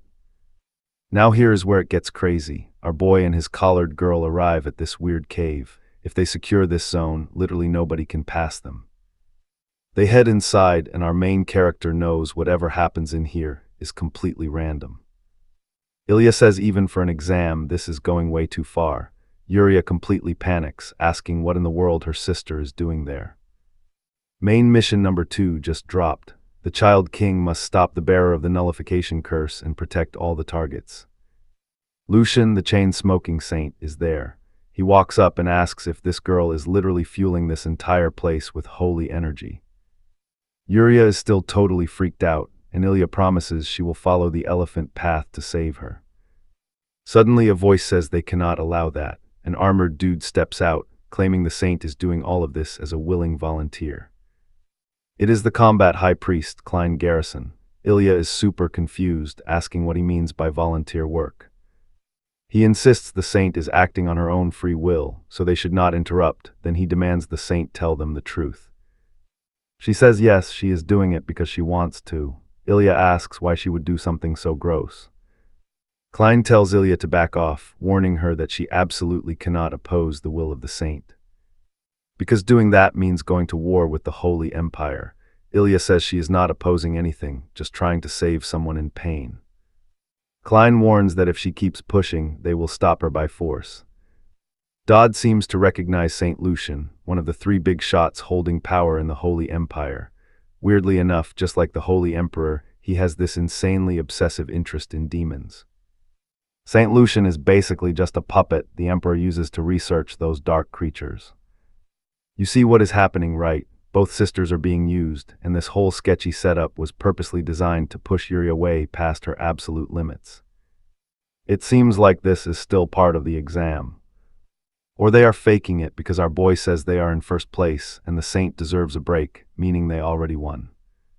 Klein says he is staying right there until second and third place show up, and that he is supposed to hold his ground. Our guy is still trying to figure out why Klein and Lucian popped up so early. Compared to the game, it probably ties back to Elner. She is evolving insanely fast. The massive problem is, if Yuria loses control right now, everything goes downhill. The Holy Empire will watch the Academy even closer, assuming they have not already figured out what is going on. Suddenly our boy throws his glove, smacking Klein right in the chest. Klein looks totally confused. Our guy starts trash talking and straight up challenges this idiot to a duel. He tells her to step back and she asks, "What are you guys thinking? Does he really believe he can win a duel?" Klein asks if he even has a single reason to accept. Our guy totally ignores him, telling Ilya to rush the saint to the infirmary while he handles this arrogant dude. Klein asks if he understands the massive conflict doing this will cause. What is this kid's exact title? Our hero proudly says he is the Baron's son from some tiny little farming village.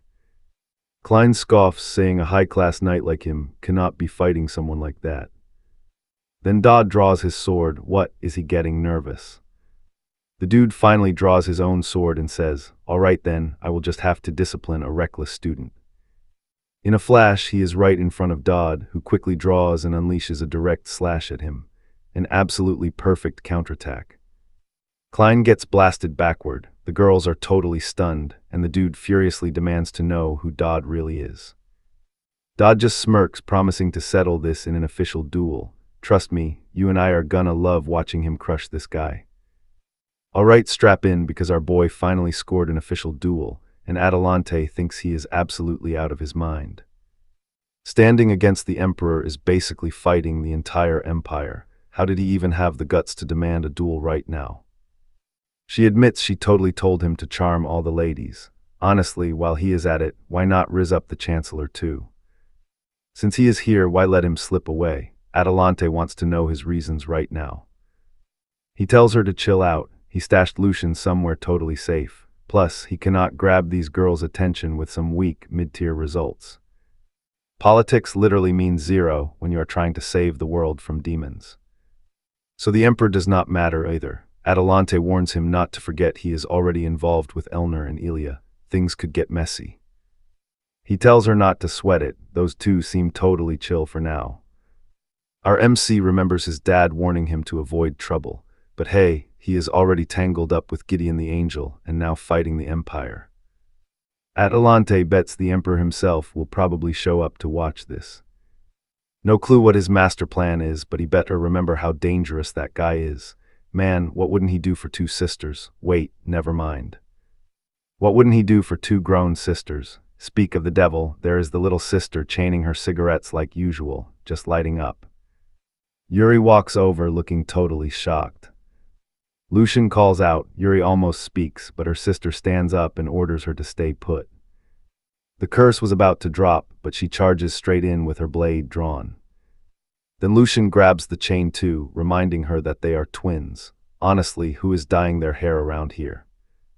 Watch closely, folks, the scene shifts to duel day. It is an informal match, meaning zero killing is allowed.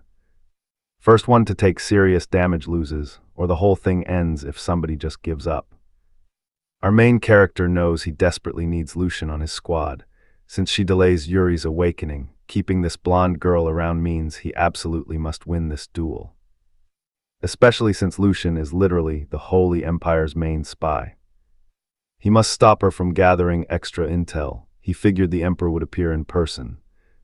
But he only sent a 3D projection. Adults think even the Emperor refuses to miss this combat. Suddenly, Klein draws his sword, claiming it is too late to beg. Still, apologize now, and maybe fewer bones get broken. Herman already tells our guy that the other side should just surrender now. Our boy says he was about to tell Klein the exact same thing. Turns out the Emperor banned any lethal strikes against the kid.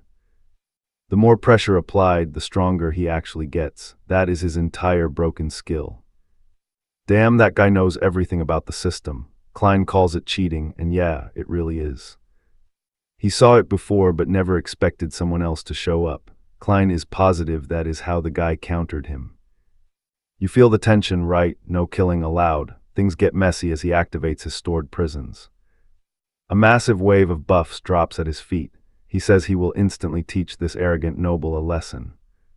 He is totally right. The main character triggers the guide skill snagged from Caliban. Then he drops Elner's power from their fight and uses it instantly. A flash of red and black energy, everything turns black and white. The fallen mark reacts violently. Klein is completely clueless here. The MC raises his blade before the dude even moves, clashing swords. The ground literally explodes, whipping sand everywhere in a massive shockwave. Atalante absolutely cannot believe her eyes.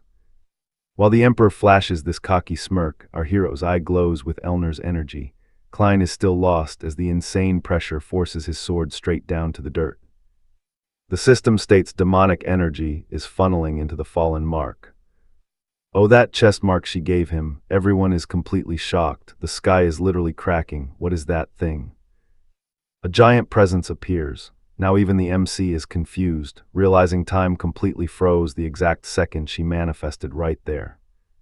Klein questions what this evil pressure is. Elner asks if he plans to fight back. She tells him not to get trashed and to stop trying to read feelings. Then she touches the blade, telling him to go all out against Klein. and apparently nobody else can even see this happening. So he keeps attacking, thinking he felt something for a second. How did this kid block his strike?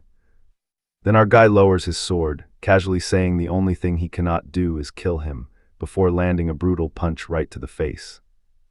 You and I just witnessed peak karma. He gets launched through the air in pure agony while the Emperor just laughs at him. Let's dive right back in, he says while he wasn't looking. Educational standards in Ufante randomly skyrocketed. Energy surrounds Klein, making our main character wonder if he actually won this insane fight. Someone tells the student yeah, so he yells at those bastards to stop messing with the actual saint. The Emperor looks completely shook, and Adelante thinks this kid has fully lost his mind talking to royalty like that. Now the Emperor is straight up asking Adelante how this boy can be so utterly disrespectful to him. But then a mustache guy steps in, calling out the Emperor for sending a knight against a kid and bothering the saint on top of it. Enter Hatton Yu, the big boss of the tribal association. He might be connected to that Lilu villain, and right now, he's looking at our boy like he's totally impressed. He points out that punishing the kid for talking back is just pathetic after what they tried pulling. Our guy just stands there waiting. The Emperor finally sighs, says the duel didn't actually count, and calls the whole thing off immediately. He casually waves them off, admitting the kid isn't just insanely talented when it comes to fighting, but also crazy sharp. Now watch closely. The Emperor vanishes but reappears beside the cat girl Siraz, ordering her to assign an agent to tail Dodd Campbell right away. With absolute feline chill, she just says she gets it. Bring on the next issue. The Emperor realizes the more he looks at this kid, the more familiar he feels. Back down in the dirt, our guy wonders if that royalty dude really dipped before they declared him the winner. Adelante breathes a huge sigh of relief, while Hatton claims he'll be legendary. Then he tosses him a lion necklace that boosts training speed. Our confused hero catches it, and Hatton tells him to hit up the Warforge anytime he wants. He will cover the entire tab. Dude is clearly dying to figure out our hero's mysterious, unexplainable power. Why is this crazy? That item wasn't supposed to drop until Chapter 3. Still, at least he snagged the attention of the strongest, most unhinged dude in the tribal association. Cut to Adelante, who finally shows her potential, asking how he tapped into the vessel's power this time. He plays it off as pure luck. But she warns him that even playing dumb, the Emperor noticed. Way more people are going to come snooping, so he better get ready for trouble. He just nods fine. Honestly, this crazy attention was exactly what he wanted anyway. Night falls, morning hits, and a main quest clears. Sanctification, Echo, and Evil Seed. First up, our boy counts 4 seeds, knowing some overpowered skills require super rare materials exactly like these ones. He gets the Inspection Eye, an awesome item that checks anybody's stats once a single day. Since it literally never misses, he knows exactly who to challenge. He tests it, looking at Trisha and joking he doesn't want her stats. Whatever, he couldn't care less about Percy either, but then someone zooms past him at absolute lightning speed. The perfect target, the other students are totally wiped out, leaving Ilya and Elner as his biggest priorities. He triggers the eye and bingo, Elner Tristan, Vessel of the Grey Demon, strength, agility, endurance. All S rank, only luck is C rank, but honestly you and I are the lucky ones seeing her. Right now her fusion sits at 80%, corruption at 2. He's staring hard when boom, she instantly vanishes, asking what the heck he's doing. Our goofy hero jumps and totally eats dirt. She mentions the target he wanted tracked is acting super suspicious. His movement patterns are incredibly weird. He jumps up, totally hyped, saying tracking him sounded tough. She flexes that it was only possible because she's the president. Then she drops papers, showing off the exact location logs from the intense midterm exams. Our boy is hyped. Running over to hug her, thanking the president for clutching up. Seriously, chill out. She feels super awkward, but they gotta move fast now. He figures out the suspect hangs at the clock tower until 7, and arrived at the academy right alongside the saint. Then he spots Joffrey, who is actually Valkasis, the infamous Child King. Yep, that's the literal quest name. He turns around, asking if he's Dodd Campbell. Our guy is stunned that this dude already knows his identity. Technically, this kid is the Prophet's chosen one. Valkasi says Dodd's tracker was way too skilled to shake off, so he just waited for Dodd to show up. Even though they're straight-up enemies, our boy thinks it's super weird he's chatting. Because in the original story, this kid was a mindless demon worshipper you couldn't even reason with. Valkasi's demands if he's interfering, since the prophet called Dodd his biggest threat. Trust me, you're gonna want to see this. Seeing him charge up power. Alright, stick with me, our boy just realized Valkasi's actually got orders from that tight outfit prophet girl to kill him dead. He is totally sweating bullets, locking eyes while Valkasi's demands to know his real info. Standing face to face means the blonde already guessed his identity. But Dodd just casually says he knows the dude has okay intentions, despite planning to slaughter the whole academy. Wait, what? So yeah, they cannot coexist. Valkasi's agrees, saying the giant prophet over there is super interested in this outcome. They want to uncover Dodd's true identity, probably knowing he will eventually fight everyone who got that crazy divine awakening power up. Our MC is just as confused. Why is this guy spilling all his secrets? They are literal enemies, so dropping free intel like this makes zero sense right now. The blonde insists he is not ruining Dodd's plans, he just wants a fair fight on equal footing. MC thinks it is super weird, but Valkasi's claims games should always be perfectly fair. Dodd is at a massive disadvantage despite his meta-knowledge, so the blonde showed up to see if he would play dirty. Now pay close attention here. Dodd whips out his infection eye to scan the guy, and the blonde just arrogantly lets him look. He sees a fully corrupted dude rocking 213,000 applied alchemy. Alchemy is this wild magic that actually drains your life force when you use it, completely unlike standard spiritual or divine power. Valkasi's laughs it off, claiming that skill is useless in combat. Dodd asks why he is talking. The blonde just wanted to check if the prophet's crazy warnings about Dodd were actually true. He means no offense, but right now, Dodd is zero threat to his master plan. So Dodd raises the stakes, declaring that Academy Massacre plan is totally going down. He will do anything to stop it. Valkasi's calls him totally delusional after seeing those alchemy spells, but our guy fires back that he will save everyone anyway. The blonde laughs, turning his back, mocking that Dodd will just be victim number 213 million.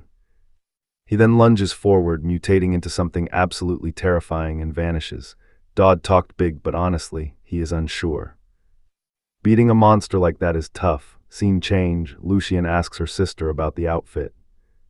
She says yes, but feels super embarrassed wearing it. Bro, she is in pajamas. Lucian tells her to grab whatever she wants. Considering Yuria's efforts, it is totally fair. Yuria says thanks while the smoker keeps speed running lung damage. She is glad Yuria looks fine, assuming the curse would have completely broken her by now. Then she spots that weird collar on Yuria's neck and asks about it. Yuria explains it is just a little gift representing the special relationship she currently has. He told her to wear it or else he would leave her. You and I are probably thinking the same thing, a dog collar. Lucian is utterly confused, biting her cigarette, demanding to know where this demon guy is. Cut to the MC claiming it is a huge misunderstanding due to his curse. He only used the collar because it was handy. Oh boy, Lucian lights another smoke. This girl has smoked like 8 packs already. She reminds him Yuria is family. He tells her to chill, but the blonde is losing it. How does he even know they are sisters? That dog collar already had her fuming, and he just gets more suspicious every second. How does some random guy from a random city know their secret, and how did he even fight a holy knight? Our guy just says, look, holy maiden, I already talked with Chancellor Talante, so my lips are sealed. What I can say is I am on your side. Lucian closes her eyes, deciding to let it slide for now since he actually took care of her sister, but make no mistake, she does not trust him at all. Eventually, he must explain his plans. He is hiding the truth about needing both for a homunculus. Lucian herself is an artificial saint built from combined materials, specifically designed to boost pure holy power. Apparently, he told her everything, blaming Yuria for ruining it when she escaped. Now they gotta use this chance to prepare. Only 3 days left until the academy gets attacked. They step into a restricted zone holding an Academy divine object, accessible only with the saint's authority. But she really wants to know how this helps. Listen up, our boy agrees to pitch in, but first he asks why her messing with the sister is way worse than what he pulled. Let us dive in. His sister says they are totally covering it up, acting like they grabbed some random girl for a quick exorcism, mainly since nobody hangs at the shrine anyway. Our guy tells the saint and her crew to bounce, but grown-up Eli stands her ground. Nope, she's staying right here to keep an eye on his sketchy moves. Lucian mentions that keeping the hero candidate around makes her feel way better. She let her tag along, trusting the big boss upstairs made the right call. They rip the bag off Yuria's head, and Lucian orders Ilya to watch over her sister. Ilya promises she can be trusted, and with that, Lucian finally heads out. The MC drops some lore. The smoker cannot stay because only demons can mess with the human world freely. Angels and saints, they have strictly enforced rules to follow. That is why low-tier angels are basically useless. Lucian pieces out, saying she will wait outside for Yuria. Our boy thinks he got super lucky that Lucian actually trusts Ilya. Honestly, Ilya is just as shocked they bought her act. He tells Yuria to chill out, swearing he will protect her. But Yuria totally freaks out seeing the MC slice the holy object with his sword. She finally gets the picture. Outside, the girl sparks up another cigarette. She has zero clue why everyone trusts this shady dude, but she just got a bank on her sister and the candidate's gut feeling. She is really hoping he does not pull anything crazy in there, right? Now pay attention, this gets wild. A massive angel suddenly floats right in front of our guy. Seriously, look at that outfit. Ilya is completely stunned an angel actually spawned. And honestly, I am this close to buying a button to zip that up and keep things monetized. Angel of Virtue, 11. Virtue does not match her vibe at all, and the MC instantly realizes she is way higher level than he ever expected. The angel waves her hand like she is casting an ultimate move, claiming she understands the human. Pretty sure she just knocked the girls out cold. Then she descends, saying she remembers talking to his soldiers. Our guy immediately tells her to hold up and not attack his mind, to plant weird behaviors. The well-fed little angel looks genuinely shocked. He knows. The MC remembers from the game that this is exactly how angels operate. Since they literally cannot physically attack in this world, they constantly mess with people's heads instead. So just floating there doing absolutely nothing was enough. The angel calls his thoughts super interesting, and bam, our guy drops hard to the floor. Her original plan was a simple warning, but his disrespect feels completely on purpose. Oh wow, the camera angle on her mouth is close. She says he looks ready for what is coming. I mean, yeah, you know the drill, just another random labyrinth. What did he think she would do? The MC suddenly realizes this is actually his mind space. The angel asks, why is it completely empty? Usually a mindscape reflects a person's morals, so why does his look like a blank void? She honestly cannot tell if he is good, evil, or just broken. She scratches her head, trying to figure out how to handle this dude. Meanwhile, our boy is way more focused on the fact that if his mind space is open, his literal soul is totally exposed. I know what you're thinking, bad idea, right? But that is exactly what he wanted. An open soul invites attacks. Yuria is passed out and suddenly the room glows purple. The angel quickly asks if he shut his mind space. He flat out says he cannot. He did not even create this place. Something starts creeping up the pillar and the angel actually looks terrified. She checks again, swearing it was empty before. So weird. And then a little demon girl just pops up right behind her. The angel spins around just in time, but a second later she is completely swallowed by hair. I thought it was Elner, but it is her absolute demon version. It is Yuria, and the guy is standing there with lethal charm activated. He already lost his shirt. Bro, what are you doing? Chill out, please. The white demon fragment is super interested in him. She stares him down, calling him beloved, and his chest crackles right at the tattoo. Hair coils around them as she whispers she always wanted to meet him. The angel is super confused, while the system shows temptation authority and charm skill violently clashing. Good grief, watch out. The demon creeps closer like she is fully about to claim him. That tongue is massive. Careful, she asks if he missed her, and the guy is totally reacting now. The MC knows if he caves to temptation, he becomes her slave. Wait, since when? What do you mean I gotta be a literal slave? But our boy is straight up shook. Now watch this, the angel actually shoves her off, but Yuri totally snaps, dropping a brutal punch straight to her face. Stick with me here, the angel claps back hard. Looks evenly matched, right? Wrong. She gets totally yeeted across the room and absolutely craters into the wall. Stick with me here because as her eyes open, Yuri immediately lunges to smack her again. Boom, our boy is out cold. Then he gets up and tells the white demon to stop. If she hurts the angel, he will not forgive it. Technically, she came for him, so let the girl go. The angel is taking a beating, and she tells the demon to stop, but he literally ignores her. So our MC warns the demon they will settle this later, but if she keeps going, he will attack. Dying in the mind space means game over. She asks if he is threatening her right now. He says yes, she actually wants him to do it more. She totally accepts it and dips, warning she will be back for his soul. She vanishes, and our boy calls it perfect timing. Now the angel totally owes him one. He turns around, asking if that is true, and she instantly tells him to name his price. Scene switch, the girl who just burned 10 years of her lifespan is totally shocked. She got her hands on the angel's steel. She says she will use it to craft an item to break Uria's curse. The angel asks if just one is actually enough. She says there is more. That steel is super tough and boosts a person's divinity level. Plus, nothing can damage it except another piece of the exact same steel or that crazy pandemonium magic. Asia says she completely understands. They needed to find the angel to break the curse, but Das says the real fight has not started yet. Way more problems are coming. Lucian tells him to spill it. Now watch closely because this attack will be wild. This time he is spilling everything, explaining exactly how they will save the school. Everyone is grinding super hard. Elner is doing paperwork, Pursullin hits the forge, and Belkasi's just waits. Ilya's old crew mentions the last train from outside finally arrived. Their squad is getting buffed, and literally nobody can step to them. The MC walks by, thinking it is crazy that nobody knows what is about to hit them.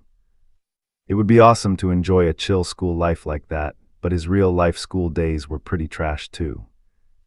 Then boom, the prophet suddenly shows up to chat. The latex girl says this is what he should totally call the butterfly effect. He does not get it at all, and she says everything he did put her right in front of him. He tries to ask something, but she instantly teleports behind him. She says it is weird how he has everything handled. She expected a pro, but he is totally normal. How can a regular guy like him endure the actual demons? Our main character has zero clue who she is or what she did in the original story. He asks who she is, and she calls herself his #1 fan. Wait, what? She's basically like, what the actual heck? She jumps on him, bragging that she is way better than those demon girls. He is just left completely confused. What just happened? Why is this crazy girl here? Where did she even come from? Then she pulls out a paper. No clue. She found the key, and he is pretty careless. You and I both know this feels insanely dangerous, right? But the system is giving zero warnings. And now this girl is sitting behind him. She says those girls get way too close and she wants to end them because nobody really knows him. She claims she is the only one who truly gets him, the only one who can actually look him in the eyes. No other villain or demon can do that. I am trying to figure it out with you. She says she knows he has been gearing up to fight Balkasis. He thinks it goes down tomorrow and he will handle it then. But what if the invasion drops today? She says she wants to trust him even more, so she needs him to show off his real skills. Yep, she definitely did something crazy, because the entire barrier is literally starting to crack. Poor Alia is just chilling with her squad, eating snacks and saying how tasty they are. The two are chatting like, wow, you are amazing. The hero candidate, our warrior Alia, says she is not that strong. The other girl is like, yes, you absolutely are. You trained with Dodd, but that does not matter now. The whole academy shakes. Everyone is trying to figure out why the barrier is cracking. Let's go, Lulu, do you not like fighting? Wake up, hey little witch, you too, everybody up. Seeing that massive crack in the ceiling, Ilya knows the evil creatures nearby will spot it immediately. My amazing Adelante is already stepping up. She activates her magic right there. It looks like she is reinforcing the barrier, thinking this all happened way faster than Da predicted. If this is part of his master plan, he has a lot to answer for. Yeah, not this time, honey. A magic teleportation circle pops up right over the main tower, and boom, the monsters are finally here. The poor extras are in total shock, and the street is crawling with crazy creatures. Meanwhile, Valka says the kid was super naive to think the enemy would reveal the actual attack date. Enough is enough, dude. I have waited long enough. That monster just wrapped its massive tongue right around a kid's head. You and I gotta see what happens next. Alright, you and I are diving in. Our guy Professor Conrad barges through, screaming at these idiots to get serious because this isn't a drill. Man, these were supposed to be hero candidates, alias buddies. Oh, for crying out loud, we're completely cooked. Conrad stares up, realizing those portal monsters aren't even the biggest problem here. If the barrier doesn't come back online, they have zero protection. How is Chancellor Bat supposed to fix this? The blonde kid yells for everyone to group up, but this beast is definitely not giving them a timeout. The poor soldiers, even wilder than the students, just charge right in. Gotta respect someone who throws down. Well, actually, scratch that. I was going to respect him, but the guy gets eaten immediately. And our loudmouth main character realizes his epic master plan just went totally down the drain. Suddenly, the barrier vanishes, and monsters are swarming the whole school. Somebody call Elner. There she is with her massive hat and sharp sword, asking if he didn't hear the evacuation order. The moment our MC sees her, he remembers he needs to find a fix, no matter what. If not, he at least has to fight. He walks up, telling her to answer and stop acting totally deaf. Ophelia screams for everyone to fall back to the student council. Elner tells him to keep moving, but he says he needs her help again. If she follows, they can save the school while explosions go off everywhere. Meanwhile, Ophelia is screaming out Elner's name. The MC plays the emotional card, begging Elner to remember everything they've been through so far. Now pay attention here. He brings up the train crash, and honestly, when he says he has a crazy plan, he actually isn't lying. Ophelia barks at Elner to grab the kid right now so they can bounce. Then Elner lowers her head, apologizes for doubting, and says this is the last time she'll trust him. Okay, thank goodness, I really thought she'd bail.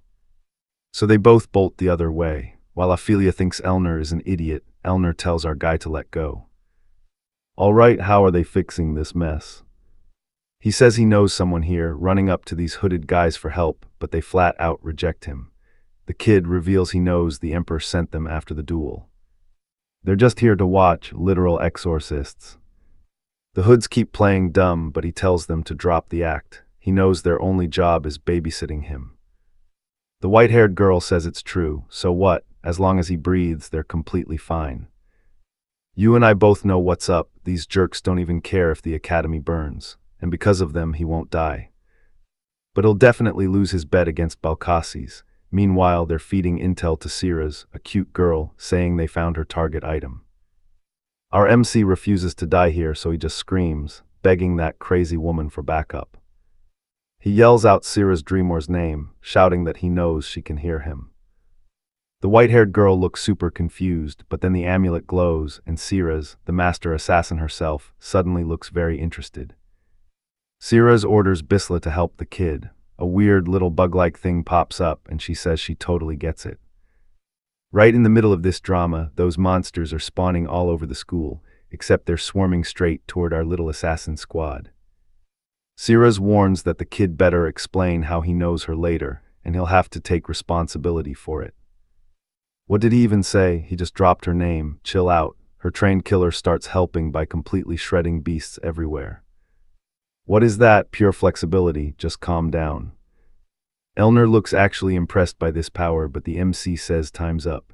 They need to rush the clock tower. The real boss is waiting up top. Elner demands to know his sources, warning him not to make up excuses. She already realized he hasn't spoken a single honest word since they met. Always hiding everything and just beating around the bush. But she actually believes he has a good reason, and that's the only reason she trusts him. So this time, skip the excuses. They're just going to focus entirely on the mission ahead. He's about to thank her, but a massive shadow drops over them. Oh boy, here's trouble, an in-game boss known as the Flesh Terror. An immortal freak with infinite regen. The only way to beat this stage is kiting it to another zone. Our boy tells Elner to distract it, but she's completely zoning out, swearing she's going to slice it in half. The kid tries to warn her don't do it, but nope, when she gets mad it's game over. She starts wildly thrusting her blade, Tristan's attack sequence, the beast swatting her with a massive hand while he yells to counter. And that's where we leave it. She uses Tristan's defense, but her blade completely snaps. Stick with me here. He realizes Tristan's technique is a total bust against this monster. Zero time to chill. He has to climb the tower, but leaving Elner, impossible. She charges up her aura, saying he needs to save Alphen even if she dies, but Daeod is super disappointed. Why act so defeated just because her sword broke? Elner is the legendary Lat Lariston of this whole story. She never shows weakness. She is literally supposed to be the final boss, makes total sense. So our MC calls out, swaggers over, and whispers something secret. I have no idea what he actually said, but bam, he says it and vanishes. And whatever he dropped was heavy, because she snaps right out of it and slashes the monster's stomach wide open. The thing completely splits in half. Watching from above, Balkasi sees the whole crazy transformation and calls the kid interesting. The MC finally arrives. The blonde asks if he remembers their bet. Our boy says duh, he came to win. Then the guy sparks up 16 demon circles, straight up saying he hates demons and thinks their worshippers are nasty. Pulling his sword, the MC claims he knows exactly why Balkasi's is acting like this.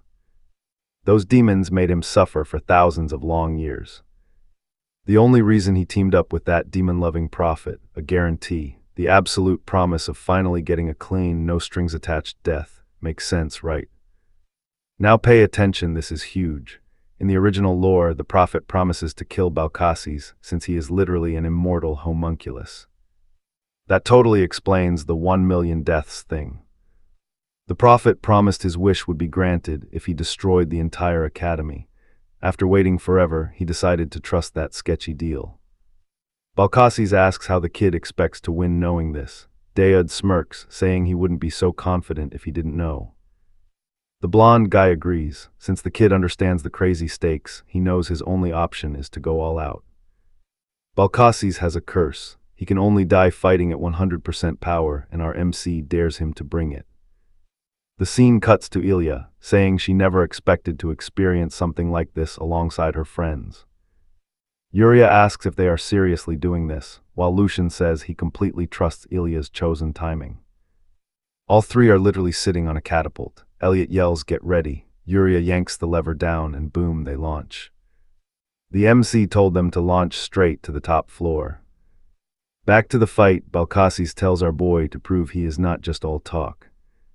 Sadly, Daeod blanks out completely for a second. He memorized those boss patterns perfectly, tentacle heading to Zone 2.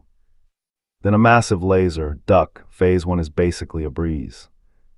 He debates using Tristan's defense technique, but his gut says just dodge.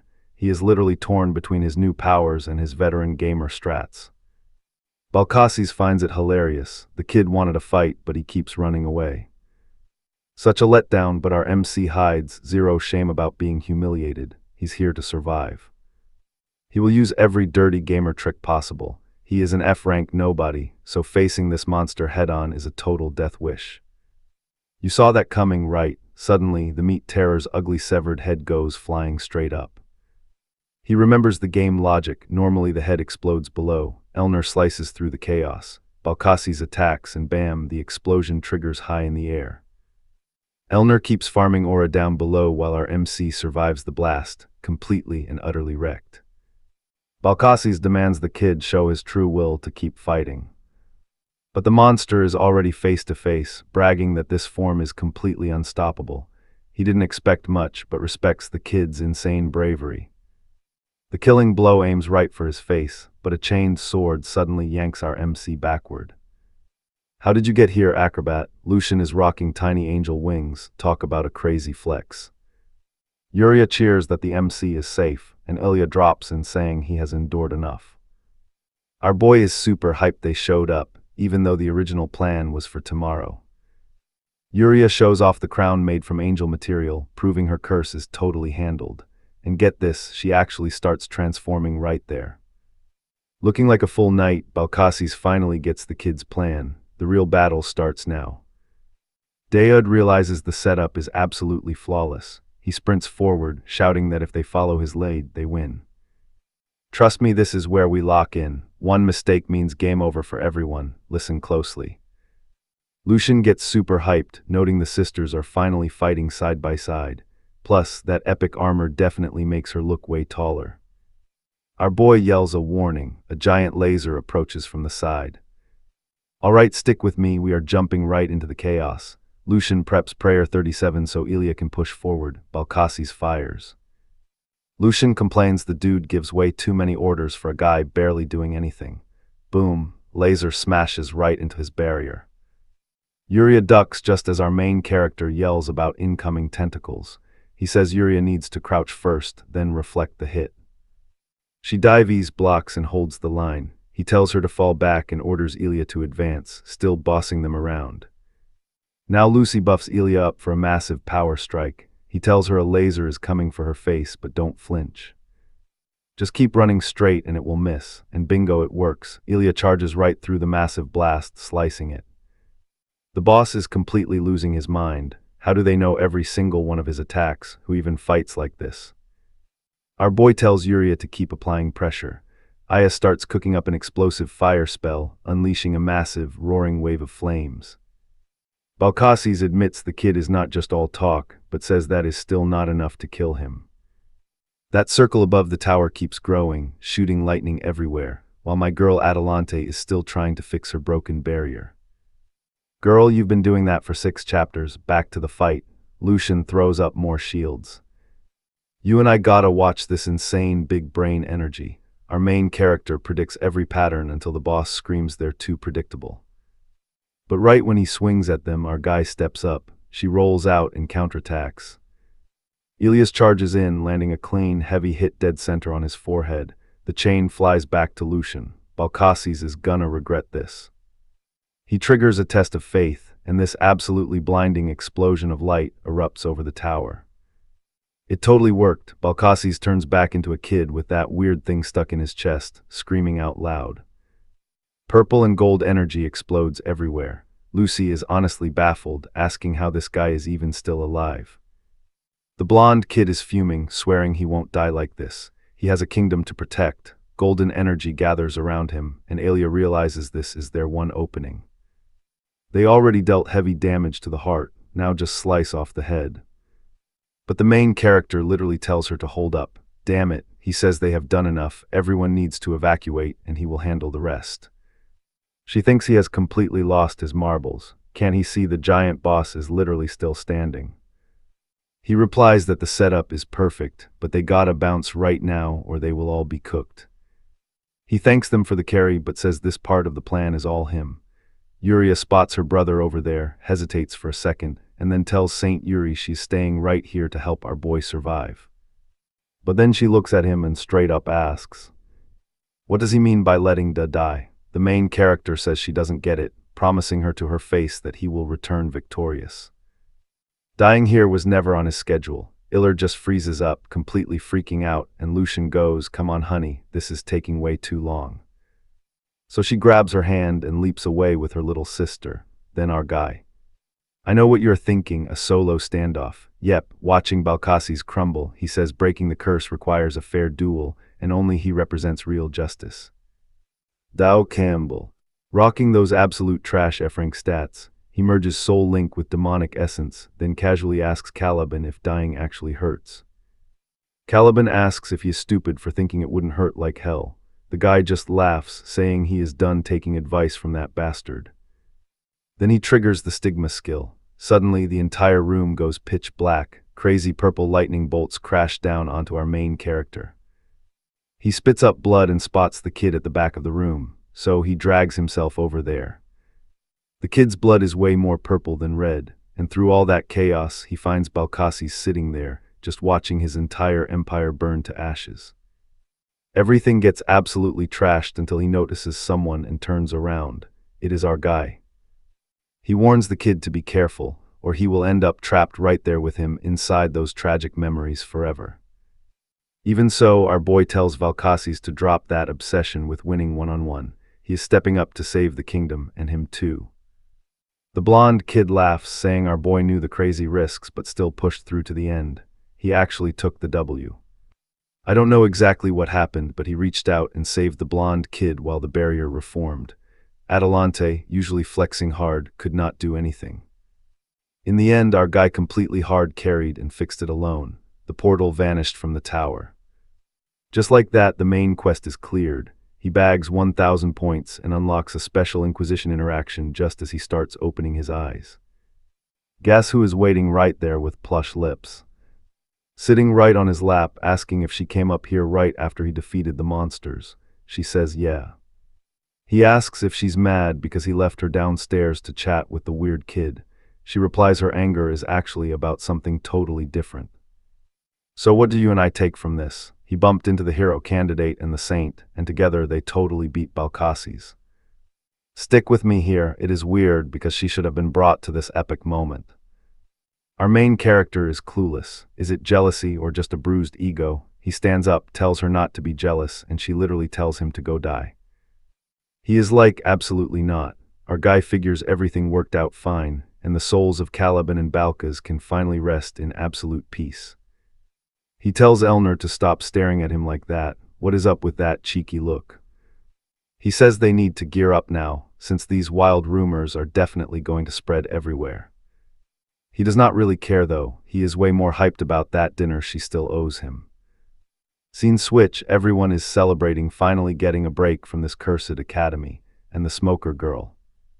Watch closely now, shortening her own lifespan. Juria wonders how Dodd knew Valkasis' weaknesses, calling him super meticulous.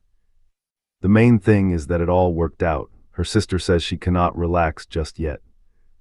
It is not like the Holy Emperor is dropping his master plan. They are both tied to that homunculus deal. Juria says she will have to hunt them down, which will not be easy.